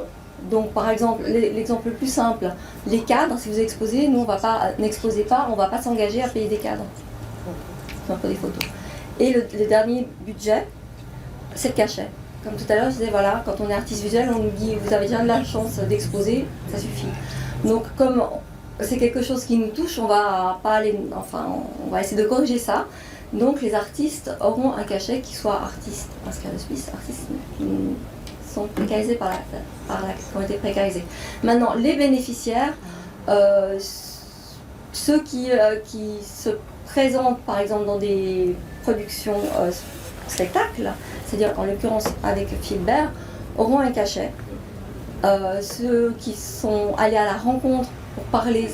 C'est bénévole, hein, je veux dire. On les a pas obligés à aller à la rencontre des artistes. En revanche, les répétitions, pour que le spectacle ait lieu, il faut être là. Donc, ils auront un petit cachet. Je ne sais pas si j'ai répondu à la Je question. n'ai pas compris, les 3500 francs comprennent les 4... Non, c'est 3005 à la base. D'accord.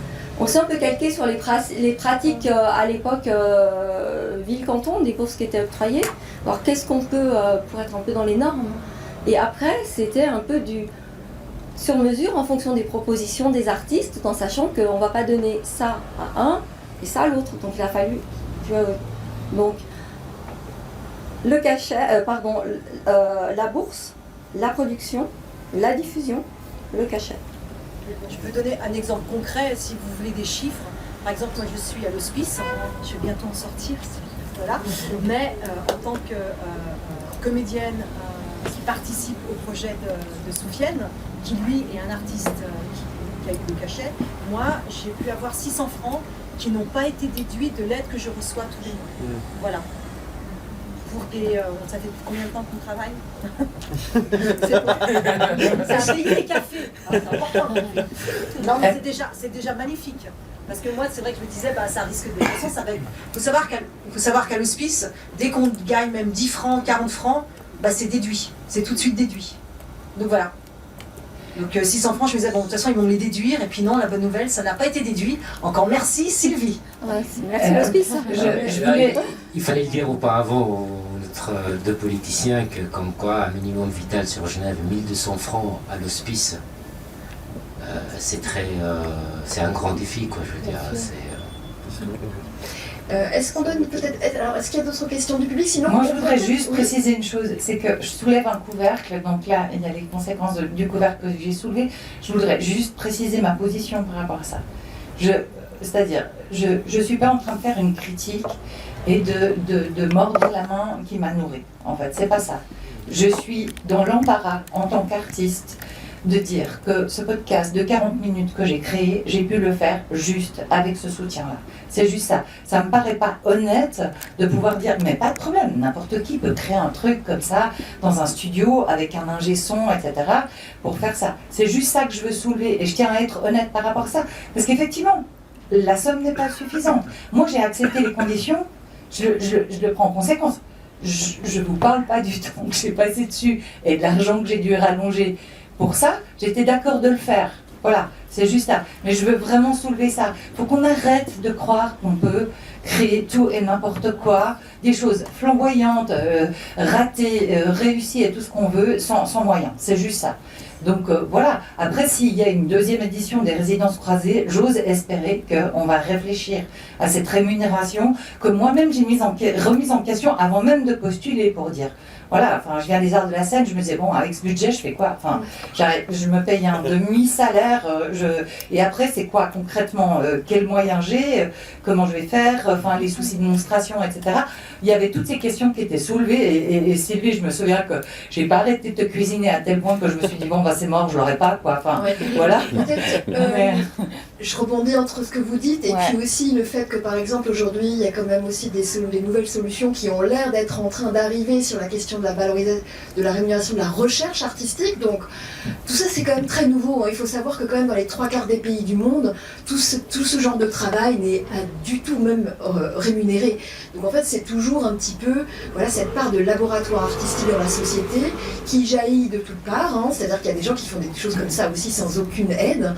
Donc à un moment donné ça rentre dans des cadres, ça rentre dans des grilles. Là on peut parler encore cette question du cadre. Est-ce que ça rentre, est-ce que ça rentre pas? Je dirais que c'est presque une question de comment en tant qu'artiste on a envie de déployer son engagement d'abord de création, par quel canot on passe, est-ce que c'est en allant chercher le marché, est-ce que c'est en allant chercher de l'art socialement engagé, est-ce que c'est en passant par l'enseignement?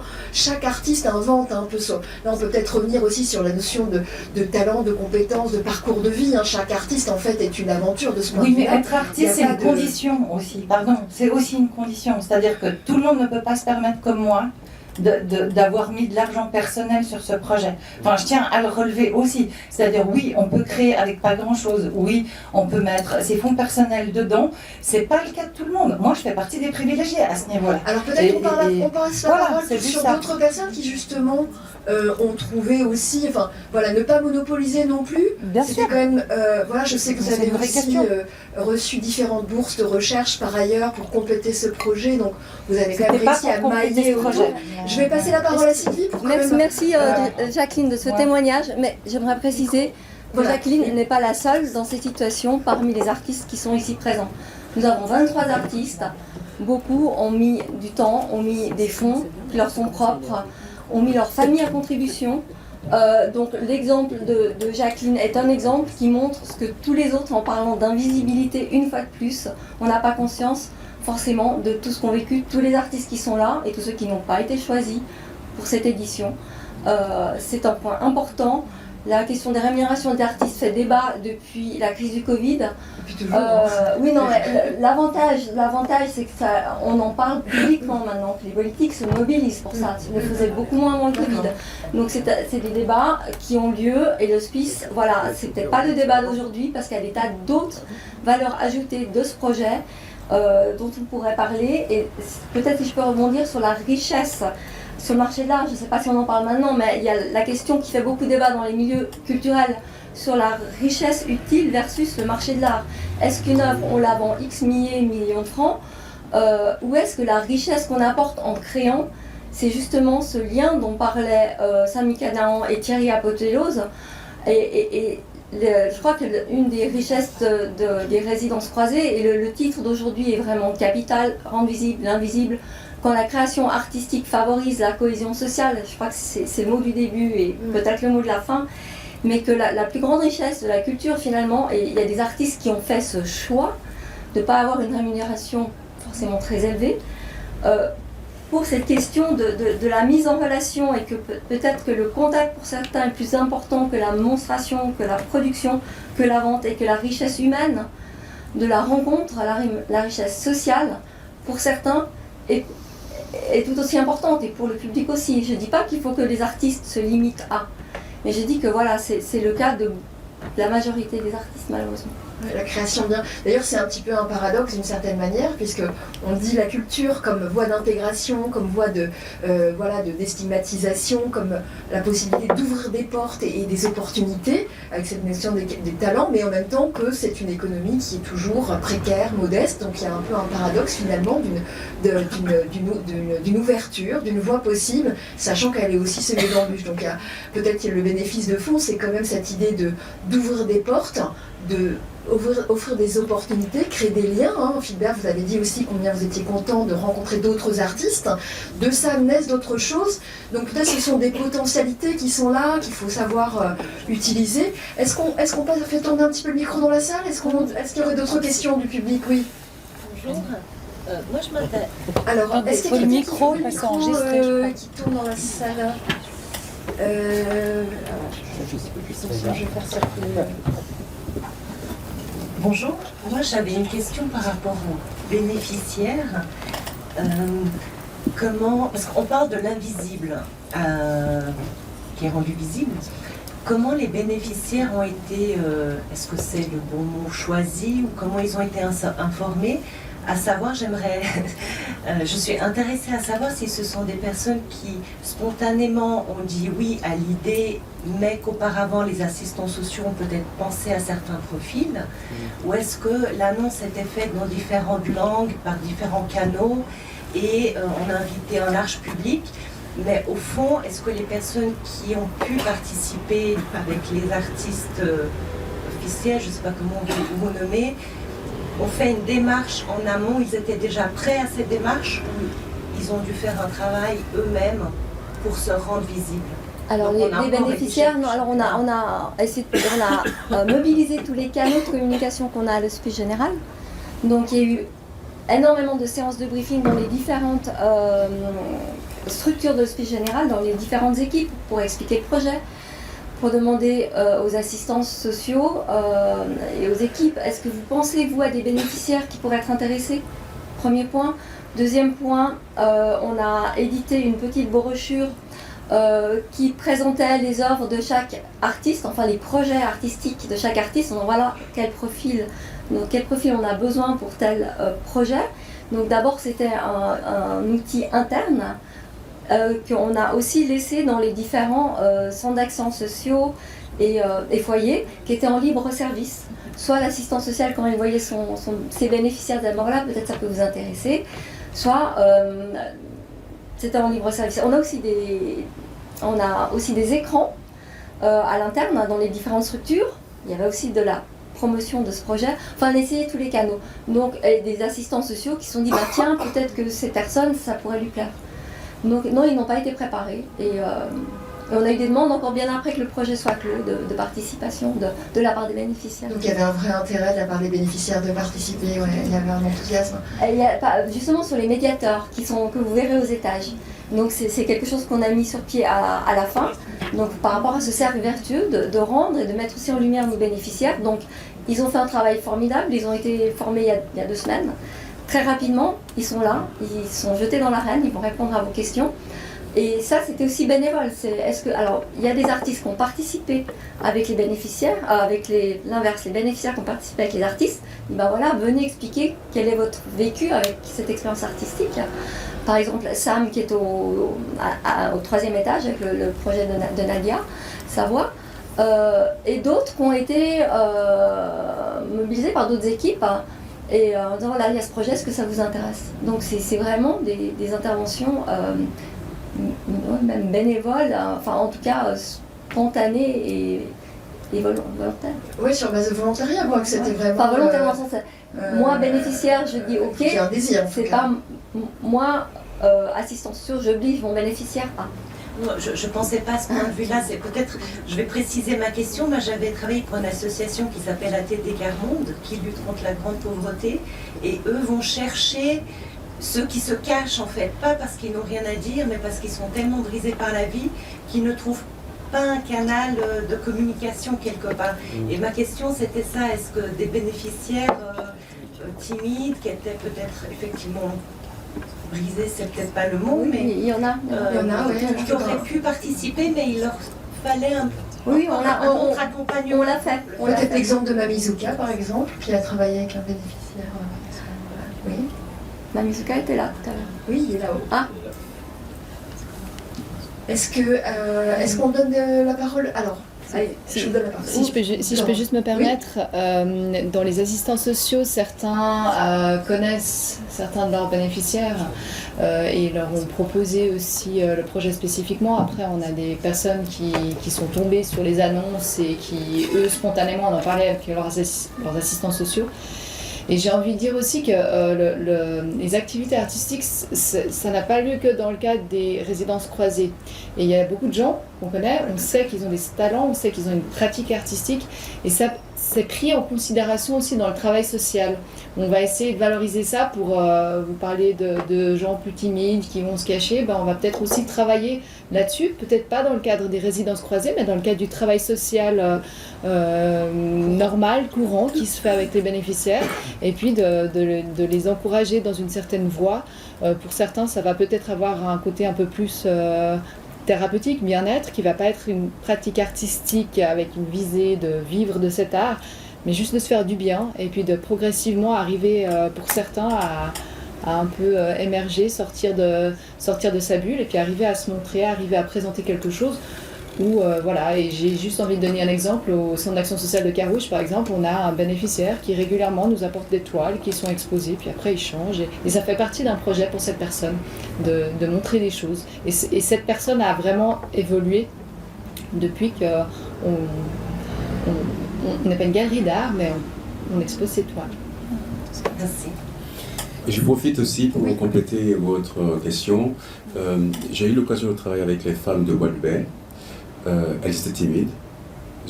Elles ont dit, pour nous, être sur scène, c'est assez compliqué, mais on est d'accord de pratiquer, je dirais, la danse avec vous dans notre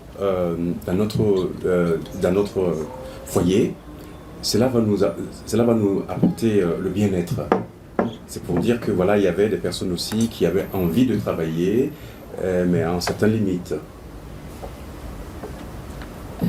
Je voudrais juste soulever que, en fait, moi j'ai travaillé avec notamment des bénéficiaires de l'action sociale dans un centre d'action sociale, et qu'en fait les personnes qui m'ont vraiment aidé à rencontrer, et là tout revient à l'Hospice Général, c'est vraiment ceux que j'appelle les médiateuristes, c'est-à-dire les travailleuses sociaux qui ont vraiment créé un lien, qui sont en lien direct avec les bénéficiaires et qui ont pu, à qui j'ai présenté mon projet et qui ont été vraiment des personnes relais, des personnes ressources pour que moi ensuite je puisse rencontrer des personnes qui voulaient bien se soumettre aux questions que j'allais leur poser pour le podcast, en fait, c'est ça.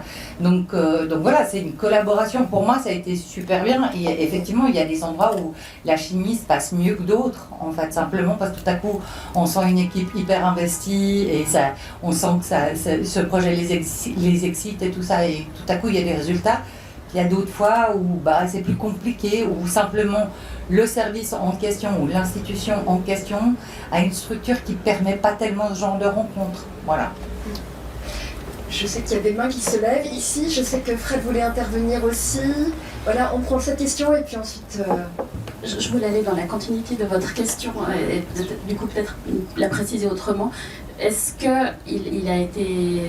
ça a été un choix de ne pas proposer ce projet globalement donc à chaque bénéficiaire, donc donner une information à chaque bénéficiaire parce que les assistants sociaux ne connaissent pas forcément tous des bénéficiaires et tous les bénéficiaires qui sont artistes d'une manière ou d'une autre ne vont pas forcément le dire. Donc est-ce que ça a été un choix ? Oui, non, et pourquoi ? Alors, je demande à mes collègues de me corriger si je me trompe. On a combien de bénéficiaires ? 18 000 Beaucoup. Donc, mais c'était on a nos canaux de communication, on a fait tout ce qu'on pouvait pour qu'ils aient accès à l'information. Oui, donc individuellement, 18 000 personnes, c'est un peu difficile.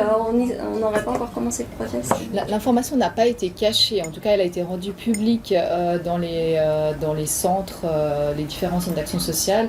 Il y avait des brochures, il y a eu des écrans, il y a eu des affiches. Donc l'information était publique. Après, très probablement qu'il y a des personnes à qui l'assistance sociale n'a pas proposé spontanément parce qu'il n'y a pas pensé, parce qu'il y avait d'autres choses qui étaient sur le feu à ce moment-là, parce que voilà. Mais l'information a été publique, elle n'a pas du tout été cachée à certaines personnes en se disant oui, non. Non, c'est pas ce que je sous-entendais, mais je sais qu'il y a des informations, enfin j'ai été bénéficiaire du centre social aussi, et donc je sais qu'il y a des informations XY qui sont données à tout le monde, enfin des publics postages, etc. Mais ça coûte certainement de l'argent aussi. Mais voilà, est-ce que c'est quelque chose qui pourrait être possible dans une éventuelle future édition, que tout le monde soit informé pour que peut-être d'autres personnes qui n'ont pas eu vent de ça, en tout cas en avance, puissent l'être? Oui, à voir pour la deuxième édition. Hein, ça c'est. Maintenant que vous avez fait une première édition, vous pouvez aussi tirer les enseignements pour voir comment faire pour la deuxième. Autre question? Oui, juste une autre question. Alors déjà, effectivement, je trouve très intéressant le fait de chercher des artistes à l'extérieur de l'hospice qui ne sont pas forcément bénéficiaires, aussi pour leur permettre d'essayer de vivre de leur art, on va dire. Mais ma question aujourd'hui, elle est aussi de dire, ok, les bénéficiaires peuvent participer justement à différents événements dans le domaine de l'art, mais est-ce qu'on n'a pas aussi tout intérêt d'intégrer d'autres gens, le public aussi, d'intégrer les personnes bénéficiaires et les personnes du public, et ça c'est pas quelque chose que vous voulez faire par la suite? Ça veut dire qu'aujourd'hui vous avez un artiste, vous donnez une rémunération pour donner un cours concrètement. Ah non, c'est pas un cours, disons, créer de l'art avec eux. Donc aujourd'hui, est-ce que vous n'avez pas tout intérêt d'ouvrir ça au public? Je ne suis pas sûre de comprendre votre question. Okay. Comment vous voulez l'ouvrir au public? Aujourd'hui, on parle de Monsieur Tologo. Vous avez été vers des personnes pour leur proposer de participer à quelque chose d'artistique. Est-ce que vous pensez que ça aurait été peut-être efficient qu'il y ait des personnes aussi de l'extérieur qui puissent bénéficier de vos services, en fait, de votre art, pour qu'ils puissent l'appliquer pour mélanger les personnes bénéficiaires et les personnes non bénéficiaires. Quelque chose de plus mixte, bon. Oui, dans ce sens-là. Votre question est très intéressante. Je l'ai pensé. J'ai eu 2 ou 3 personnes qui sont venues voir mes répétitions, qui étaient intéressées, en fait, ils ne sont pas de l'hospice, mais ils m'ont dit « Ah oui, mais comment on fait pour entrer ?» J'ai dit « En fait, ce projet est conçu pour les bénéficiaires de l'hospice. » Donc, pour répondre à votre question, ça peut être une piste de réflexion si le projet doit continuer. Pourquoi pas? Merci. Fred Lazare, vous vouliez intervenir aussi. Peut-être rebondir. Merci pour cette proposition. Excusez-moi. Cohésion sociale, qui est chère à Thierry Apotello et Sami Canin.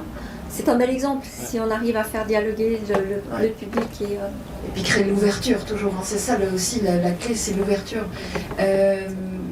Je passe la parole à Fred Lazare qui a fait le morceau de musique qu'on a entendu en introduction. Je fais le lien.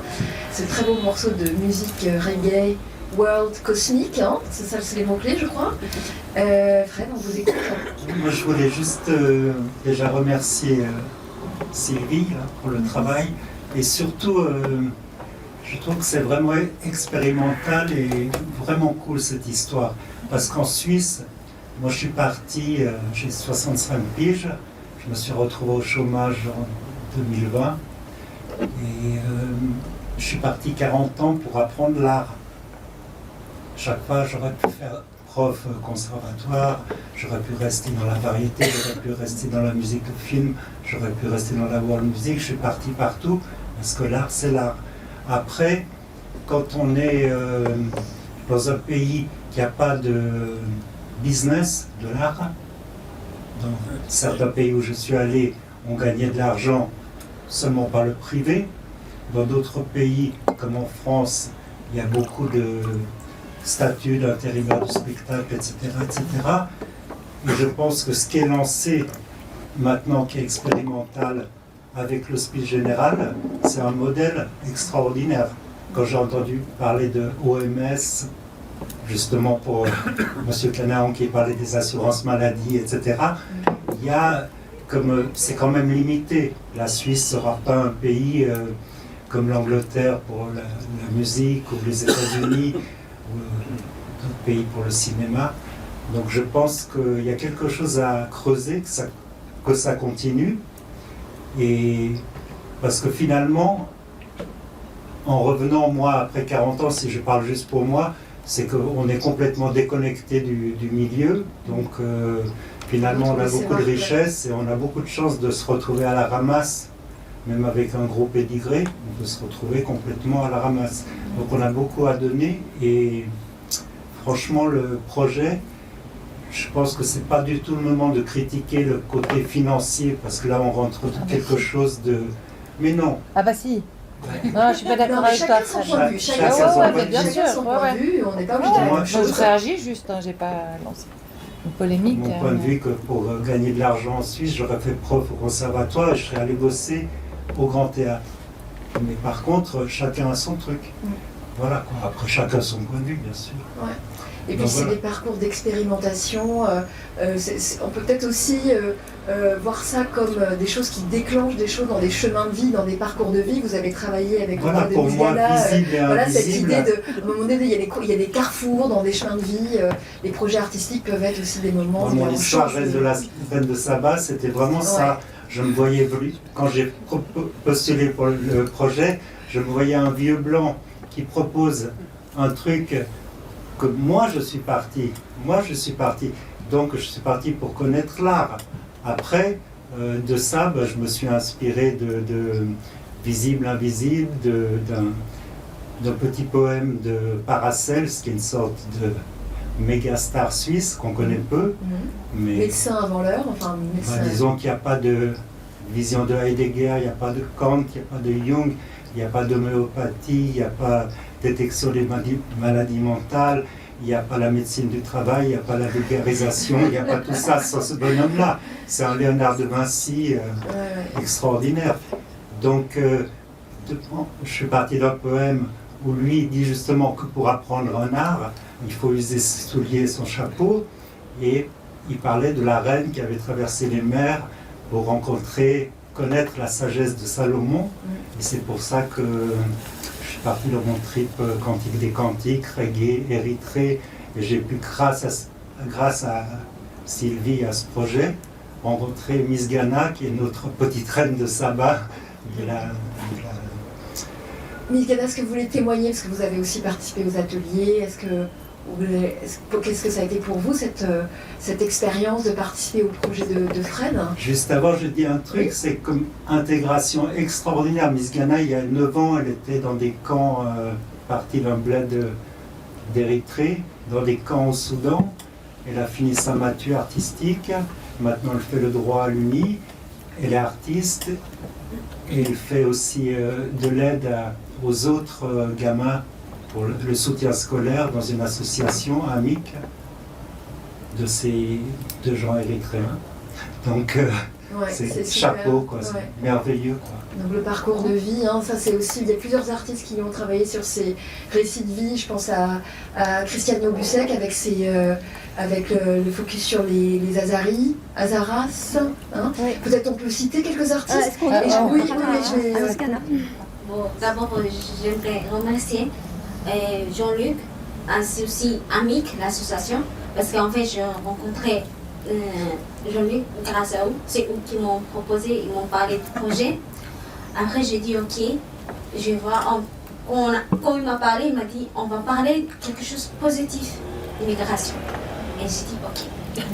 J'ai même pas posé de questions parce qu'il m'a dit ouais, parce que je suis partie en Afrique pour apprendre l'art, pour reconnaître. Et du coup, il a aussi. Moi, je dis ouais, on vient ici peut-être pour faire quelque chose de positif. Il n'y a pas que de négatif. Moi, je suis dans l'association justement pour aider pour le soutien scolaire pour le petit. Parce que quand je suis arrivée ici, il n'avait pas de français. C'était difficile pour apprendre la langue. Et à ce moment-là, peut-être, s'il y avait quelqu'un pour m'aider, ça serait. C'est pour ça que je vais toujours là-bas. Et quand on m'a proposé, j'étais, il n'y a pas de problème. Et je suis rentrée chez moi, j'ai commencé à regarder la Bible pour choisir le verset, tout de suite. Et je l'ai envoyé, elle était contente. En plus, il m'a dit, ouais, c'est bien, c'est joli. À chaque fois, moi, j'avais pas confiance en ma voix, je disais, mais c'était pas bien. Mais non, c'est parfait. Alors, du coup, à chaque fois, il me disait, c'était bien, du coup, petit à petit, je prenais plus confiance. Confiance, ouais. C'est ça, hein, le révéler les talents, révéler les potentiels, révéler sa propre personne aussi, hein, à travers l'expression, la création. Sylvie, sinon, qu'est-ce qu'il y avait comme main tendue dans le public là, de questions suivantes? J'ai un petit peu moins de repères. Pour rebondir sur Miss Ghana, c'est une phrase, comme le soulignait aussi Laurence quand on en avait parlé aussi ensemble, qu'à l'hospice, comme par exemple au chômage, on dit toujours, tenez, enfin non, on dit pas toujours, pardon, on dit des fois, voilà, il nous faut tel document, on reste sur l'administratif, même s'il y a un accompagnement social adapté à chacun. Mais comme le soulignait Laurence quand on en a discuté, ce projet permet de montrer les forces de nos bénéficiaires. Et c'est ce que tu soulignes aussi, Miss Ghana. Ce que je veux dire, c'est que c'est important de dire, vous bénéficiaires, vous n'êtes pas en bas de l'échelle comme on a tendance à le penser dans la population. Vous avez beaucoup de choses à amener et on vous donne l'occasion de souligner vos forces et vos talents.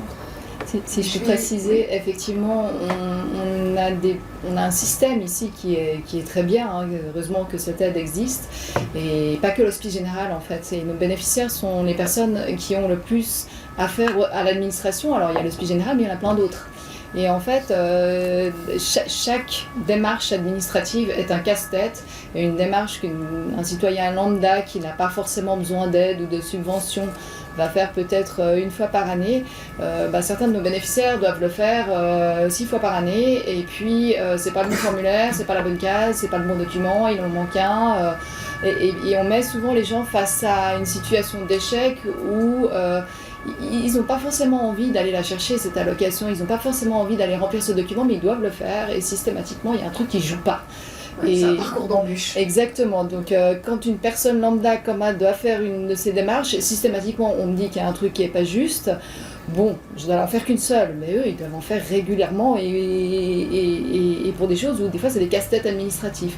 Et là, ça permet de montrer aussi qu'on a des gens qui savent faire des choses, qui savent faire beaucoup de choses. Et je pense que le regard extérieur doit changer sur les gens à l'aide sociale. On a des gens à l'aide sociale qui n'ont pas choisi d'être à l'aide sociale, qui ont envie de s'en sortir. On a des gens qui arriveront à s'en sortir, d'autres pas, mais c'est pas des mauvaises personnes. Et ces gens-là doivent pouvoir sortir la tête haute et voilà, ils ont des talents, des compétences, et c'est vos voisins, c'est les gens que vous croisez dans la rue, et on parlait de croiser, votre question de croiser des gens du public et autres, mais en fait, ce croisement, il a lieu dans la rue. Il y a des gens à l'aide sociale, il y a des gens qui ne sont pas à l'aide sociale, voilà, les gens se mélangent naturellement. Mais tout à coup, dès qu'on sait que quelqu'un a l'aide sociale, alors on a l'impression que c'est la fin du monde, et on se dit, il a fait une erreur quelque part. Et ce qui n'est pas le cas. Et oui, cet enjeu de la stigmatisation, hein, c'est terrible. Peut-être, Monsieur Tato, j'ai souvenir que vous avez travaillé pour ATD Quart Monde. Est-ce que sur cette question de la stigmatisation, vous avez un retour d'expérience aussi c'est un défi, hein. C'est il y a très longtemps. Donc nous, on allait chercher, l'association ATD Quart Monde allait chercher des gens à Lyon, et des gens pour les amener au musée. Et bien évidemment que personne n'en voulait au musée. Et on leur proposait surtout de venir visiter le musée quand c'était fermé au public. Mais on n'a pas beaucoup évolué, hein, puisqu'à Orsay, on a eu quand même des gens qui ont été refoulés parce qu'on trouvait qu'ils dégageaient une odeur nauséabonde. Cette question, elle est... Alors, avec ATD Quart Monde, j'ai travaillé aussi avec des personnes en handicap à Bourg-en-Bresse, et la proposition était toujours la même. C'est-à-dire, oui, mais pas au moment où il y a des visiteurs. On parle de stigmatisation, on a parlé... Le musée, alors là, moi, c'était lié au musée. Le musée est une telle institution de valorisation, justement, et un lieu de classe sociale. On sait très bien, Canaan en parlait, il disait, de toute façon, on a beau faire, on sait que c'est toujours les mêmes qui viennent au musée. Ça croît, mais c'est toujours les mêmes, ou presque. Il y a une acclimatation à faire, mais des deux côtés. Mes collègues, moi par exemple, ne comprenaient pas pourquoi je m'entichais de tous ces gens que j'amenais au musée. Par ailleurs, tout cela, c'était possible parce que le ministère nous donnait de l'argent. Parce qu'autrement, les conservateurs, ils en avaient cure. Et si ces personnes qui venaient au musée posaient des problèmes pour les personnes qui ont l'habitude d'y venir et qui avaient finalement une autorité là-dessus, s'il n'y avait pas eu des financements, on n'aurait jamais pu obtenir. Donc tout est très compliqué. Ce que je veux dire par là, c'est qu'il faut véritablement une volonté politique, mais cette volonté politique, elle doit être aussi portée par vous qui menez des projets, par les artistes, par les travailleurs sociaux. C'est vraiment un maillage qui est très complexe, et puis peut-être qu'il faudrait faire venir d'autres gens, mais d'un coup... Et puis après, on veut tellement bien faire qu'il y a certains projets qui sont formidables tant qu'ils ne sont pas modélisés, puis dès qu'on les modélise, ça devient une catastrophe parce qu'on a besoin de plus d'argent, et il faut aller chercher au guichet, et puis on a les politiques qui sont très contents parce qu'ils peuvent couper des rubans et faire des inaugurations, et puis il faut faire de plus en plus grand, de plus en plus beau, Voilà, c'est peut-être une chance que vous ne soyez pas au Mamco. Mais oui, parce que c'est peut-être une chance, parce que le White Cube n'est pas forcément aujourd'hui la seule chose désirable. Oui, puis d'ailleurs, il y a beaucoup d'artistes qui préfèrent aujourd'hui aller sur ces sentiers soit de l'art engagé, plus collaboratif, ou qui trouve sa place dans d'autres strates. Oui, et qui se positionne dans une critique institutionnelle qui est nécessaire. Ouais. Et moi, j'ai rien contre le Mamco, hein. J'ai travaillé suffisamment, mais c'est quand même des questions à poser. Ouais. Voilà. Mais rien n'est jamais aussi simple, et on ne va pas régler ça ce soir, mais ce qu'il ne faut pas, c'est laisser tomber le chantier et se dire « Ah, c'était super, and so what ?» C'était super, mais c'est pas fini. Peut-être pour rebondir. Oui, Sylvie. Pour rebondir sur ce que vous dites. On va se rapprocher de la fin parce qu'il est 18h56. Sur la question des tiers-lieux. Alors oui, j'ai parlé du Mamco parce que je pense que quand on n'est pas très, accoutumé aux questions culturelles, le Mamco... Même, c'est très puissant. Ça ring le bell. C'est une question de domination culturelle. Oui, non, mais je suis d'accord avec vous. Mais la question du tiers-lieu, je pense, culturel... Pourquoi on ouvre les portes de l'hospice? Enfin, c'est un tiers-lieu culturel. Je veux dire, c'est quand même la première fois qu'une institution de cette ampleur, il me semble, à Genève, ouvre ses portes pour des résidences. Donc l'hospice c'est un tiers-lieu culturel. Ouais. Donc ça rebondit sur ce que vous dites, et il y a des tas d'artistes. Et je ne dis pas que la consécration pour un artiste c'est d'être même cause. J'ai simplement rebondi sur ce qu'un artiste au début m'a dit. J'avais ça en tête. Voilà. Donc les tiers-lieux culturels, je pense que, aussi comme le disait M. Canan, il y a des tas de lieux qu'on devrait exploiter. La question de la territorialité, c'est pas seulement Genève-Ville, mais il faudrait qu'on aille sur le canton, et l'hospice est bien positionné pour ça, parce qu'on a des CAS et des centres d'action sociaux et des foyers partout. Donc c'est le Grand Genève, même au-delà des frontières genevoises, d'amener l'art et d'amener les publics vers les artistes. Et la question de les nouveaux commanditaires, qui sont plus nouveaux parce que ça avait été lancé notamment par la Fondation de France il y a 30-40 ans. Voilà, les nouveaux commanditaires, ça peut être le public, ça pourrait être aussi les bénéficiaires de Suisse. Donc de sortir du territoire du noyau Ville-Genève et d'aller sur le canton et voir au-delà. C'est vrai que le lien avec les tiers-lieux, c'est tout à fait pertinent, parce que ce qui caractérise ces lieux, c'est vraiment d'abord l'hybridité, donc social plus culture, plus enseignement, plus. Donc là, c'est vrai qu'avec ce principe de croisement, vous êtes au cœur de ces nouveaux... Voilà, ça c'est vraiment des choses très typiques de la société d'aujourd'hui, de décloisonner, croiser, hybrider. C'est un terme qu'on utilise beaucoup aussi. Donc là, c'est une belle démonstration de ça. Alors, est-ce qu'il y a encore des questions dans le public? Oui. Alors, on fait un dernier tour de questions. Madame tout en haut. Est-ce que le micro... Mais je crois qu'il y a une captation, donc c'est bien d'avoir le micro. Oui, on va pouvoir enregistrer les... C'est pas une question, c'était vous dire merci, parce que c'est une première. Alors j'insiste auprès, à la suite de M. Tato, de toutes ces personnes, ces énervements, de l'argent, pas l'argent, j'ai beaucoup aimé. Je vois ça du point de vue positif. C'est une première. Vous avez lancé quelque chose d'absolument incroyable, parce que hier, en quittant le vernissage ici, moi j'avais jamais vu ça à Genève, il y avait tous les âges, toutes les cultures, une espèce de vibration. J'ai travaillé ici il y a quelques années, c'était calme, là c'était agité. C'est ce que j'ai aimé. Et vous dire simplement que c'est une première. S'il n'y a pas de deuxième, troisième, quatrième, cinquième, ça n'aura servi à rien. Donc j'insiste en tant que citoyenne genevoise qui paye ses impôts ici, qui travaille dans la culture, s'il vous plaît, ok, faites la liste des erreurs commises. Je crois que tout projet, je regarde une de mes collègues qui est pas loin, quand on lance un gros projet à Genève, la première, évidemment, il y a tout l'enthousiasme, les qualités et les défauts. Listez les défauts, trouvez des solutions, mettez-vous à la table, cherchez de l'argent. Madame a raison, monsieur a raison, tout le monde a raison, parce que c'est vrai, ça manque d'argent. Il y a de l'argent à Genève, il suffit de créer des associations et demander à des bailleurs de fonds d'aider ce genre de projet. Mais mettez-vous à la deuxième édition. S'il vous plaît, merci beaucoup. Bravo, merci. Bravo, oui. Il y avait une autre demande de micro un petit peu plus bas, oui, c'est vous? Qu'est-ce qui avait demandé le micro? C'est vous. Je voulais... le micro, voilà. Je voulais rebondir sur ce que vous disiez à propos au-delà des frontières. Est-ce qu'il y a déjà des contacts qui ont été faits avec d'autres cantons pour évoquer un petit peu le projet, éventuellement des projets communs ou eux, mais enfin dans les autres cantons eux-mêmes? C'est un projet pilote, donc c'est une chose après l'autre. Ce serait effectivement idéal. Mais... Et déjà, on en est bravo pas encore là. Sylvie, parce que c'était un travail énorme. Enfin, c'est-à-dire, on n'est pas en train de tirer des plans sur la comète, pas encore. Parce qu'il y avait déjà tellement de travail pour ça, donc bravo et merci vraiment pour tout le travail. Moi, je veux juste préciser un truc. Je veux pas vraiment, je tiens vraiment à ça, j'ai pas du tout envie de passer. Je trouve qu'il y a un peu un côté indécent dans le fait que je me suis plainte sur le manque d'argent et ce que j'ai fait.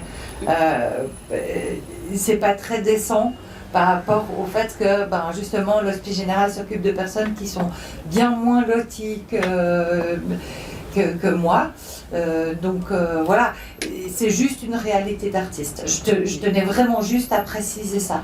Je parle de ma position d'artiste, middle class, voilà. C'est juste ça, quoi.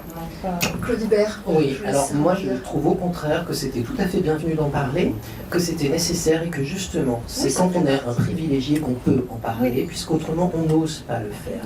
Là encore, c'est des questions de pouvoir. Et je trouve que tu as extrêmement bien fait de le faire, sinon ça n'aurait pas été fait. Et c'est quand même nécessaire. il n'est pas question d'être dans une forme constamment critique. La critique, elle est faite pour avancer, pour préparer le numéro 2, 3, 4, 5, pour aller voir Wilsdorf, pour aller voir, de se dire, il n'y a peut-être pas assez. S'il n'y a pas assez, où est-ce qu'on peut trouver ? Et puis ce qui est important, c'est de montrer aussi la diversité des points de vue, entre un dans ce sens, un dans un autre, peut-être encore un dans une autre... Je crois que c'est un point de vue qui est très partagé. Oui, mais je pense qu'il y a... Voilà, ce qui est important, c'est de saisir aussi qu'il n'y a pas non plus une obligation de penser tous de la même manière et qu'il y a une diversité de points de vue dans toute question, c'est important. Philbert. Oui, je voudrais répondre à madame par rapport à sa question, est-ce que le projet va continuer ou pas, ou voilà.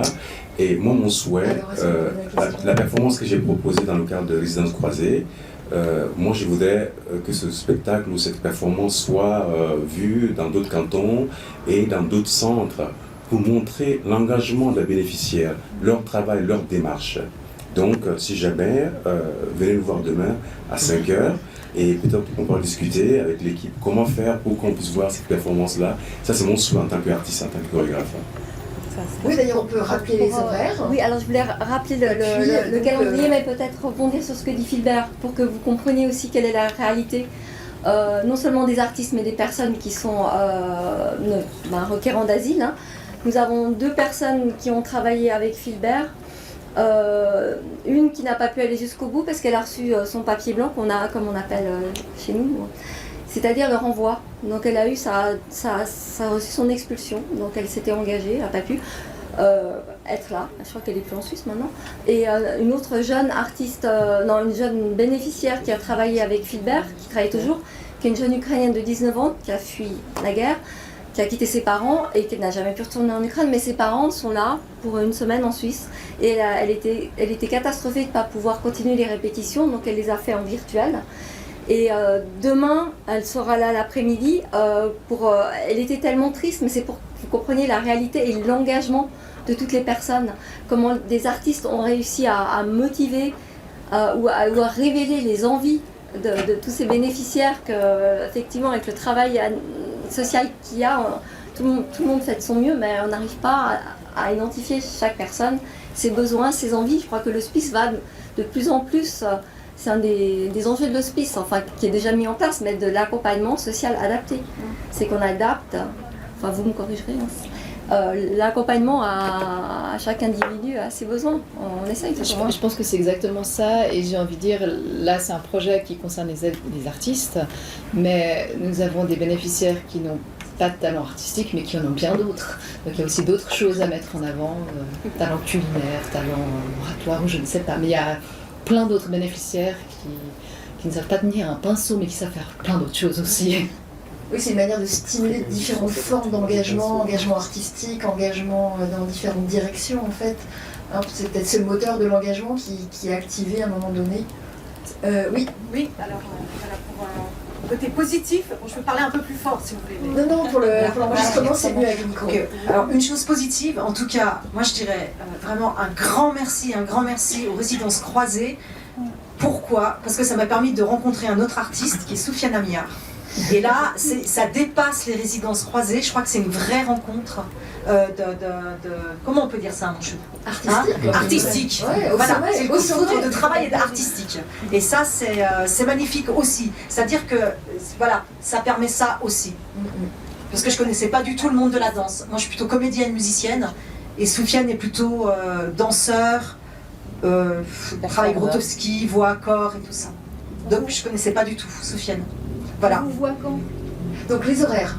Alors demain et samedi, donc demain vendredi et après-demain samedi, 17h et 18h le spectacle de Philbert Tologo, Je pars donc je suis, et à 19h le spectacle de Soufiane avec Coralie, donc demain après-demain 19h. Les horaires sont sur le site résidence au pluriel croisé pluriel.ch. À partager ce soir sur les réseaux sociaux. Merci. Et nous avons aussi une nouvelle proposition, samedi 15h, une visite. Alors on a les médiateurs, mais je propose une visite en prenant le temps de faire le tour des expositions, et si il y a de la demande, là aussi vous pouvez en parler, éventuellement faire aussi une deuxième visite mercredi après-midi, à voir en fonction besoins, des présences. Mais demain et après-demain, les spectacles, profitez parce qu'ils sont là que 2 jours, les spectacles, contrairement aux œuvres qui sont accrochées. Et le site internet, vous pourrez visionner, écouter, réécouter les œuvres des artistes. Et puis, on n'a pas pu parler de tout le monde, de tous les artistes. Voir l'exposition, c'est ça la clé. On est bon pour un petit mot de la fin, Sylvie. On a dépassé l'heure, hein, donc normalement il est 19h07, on a fait exactement 2 heures, on a commencé avec 7 minutes de retard, il est 19h07. Donc merci à vous tous d'être restés pour ces 2 longues heures. J'espère que ça vous aura intéressé, c'était vraiment bien d'avoir toutes vos questions, de pouvoir échanger aussi de manière assez vivante, voilà, d'avoir des commentaires, des questions. La rencontre est enregistrée, donc normalement il y aura une diffusion en ligne, une rediffusion en ligne à un moment donné, à voir, à suivre. Maintenant, on souhaite bon vent aux résidences croisées, on est impatient de voir la saison 2 l'année prochaine. Peut-être d'autres choses. Voilà, maintenant il y a une attente qui est claire. Merci à vous tous d'être venus, d'avoir partagé ce moment. On était nombreux, mais je pense qu'on a tous réussi quand même à dire des choses importantes, intéressantes. Voilà, merci au public. Et très bonne soirée.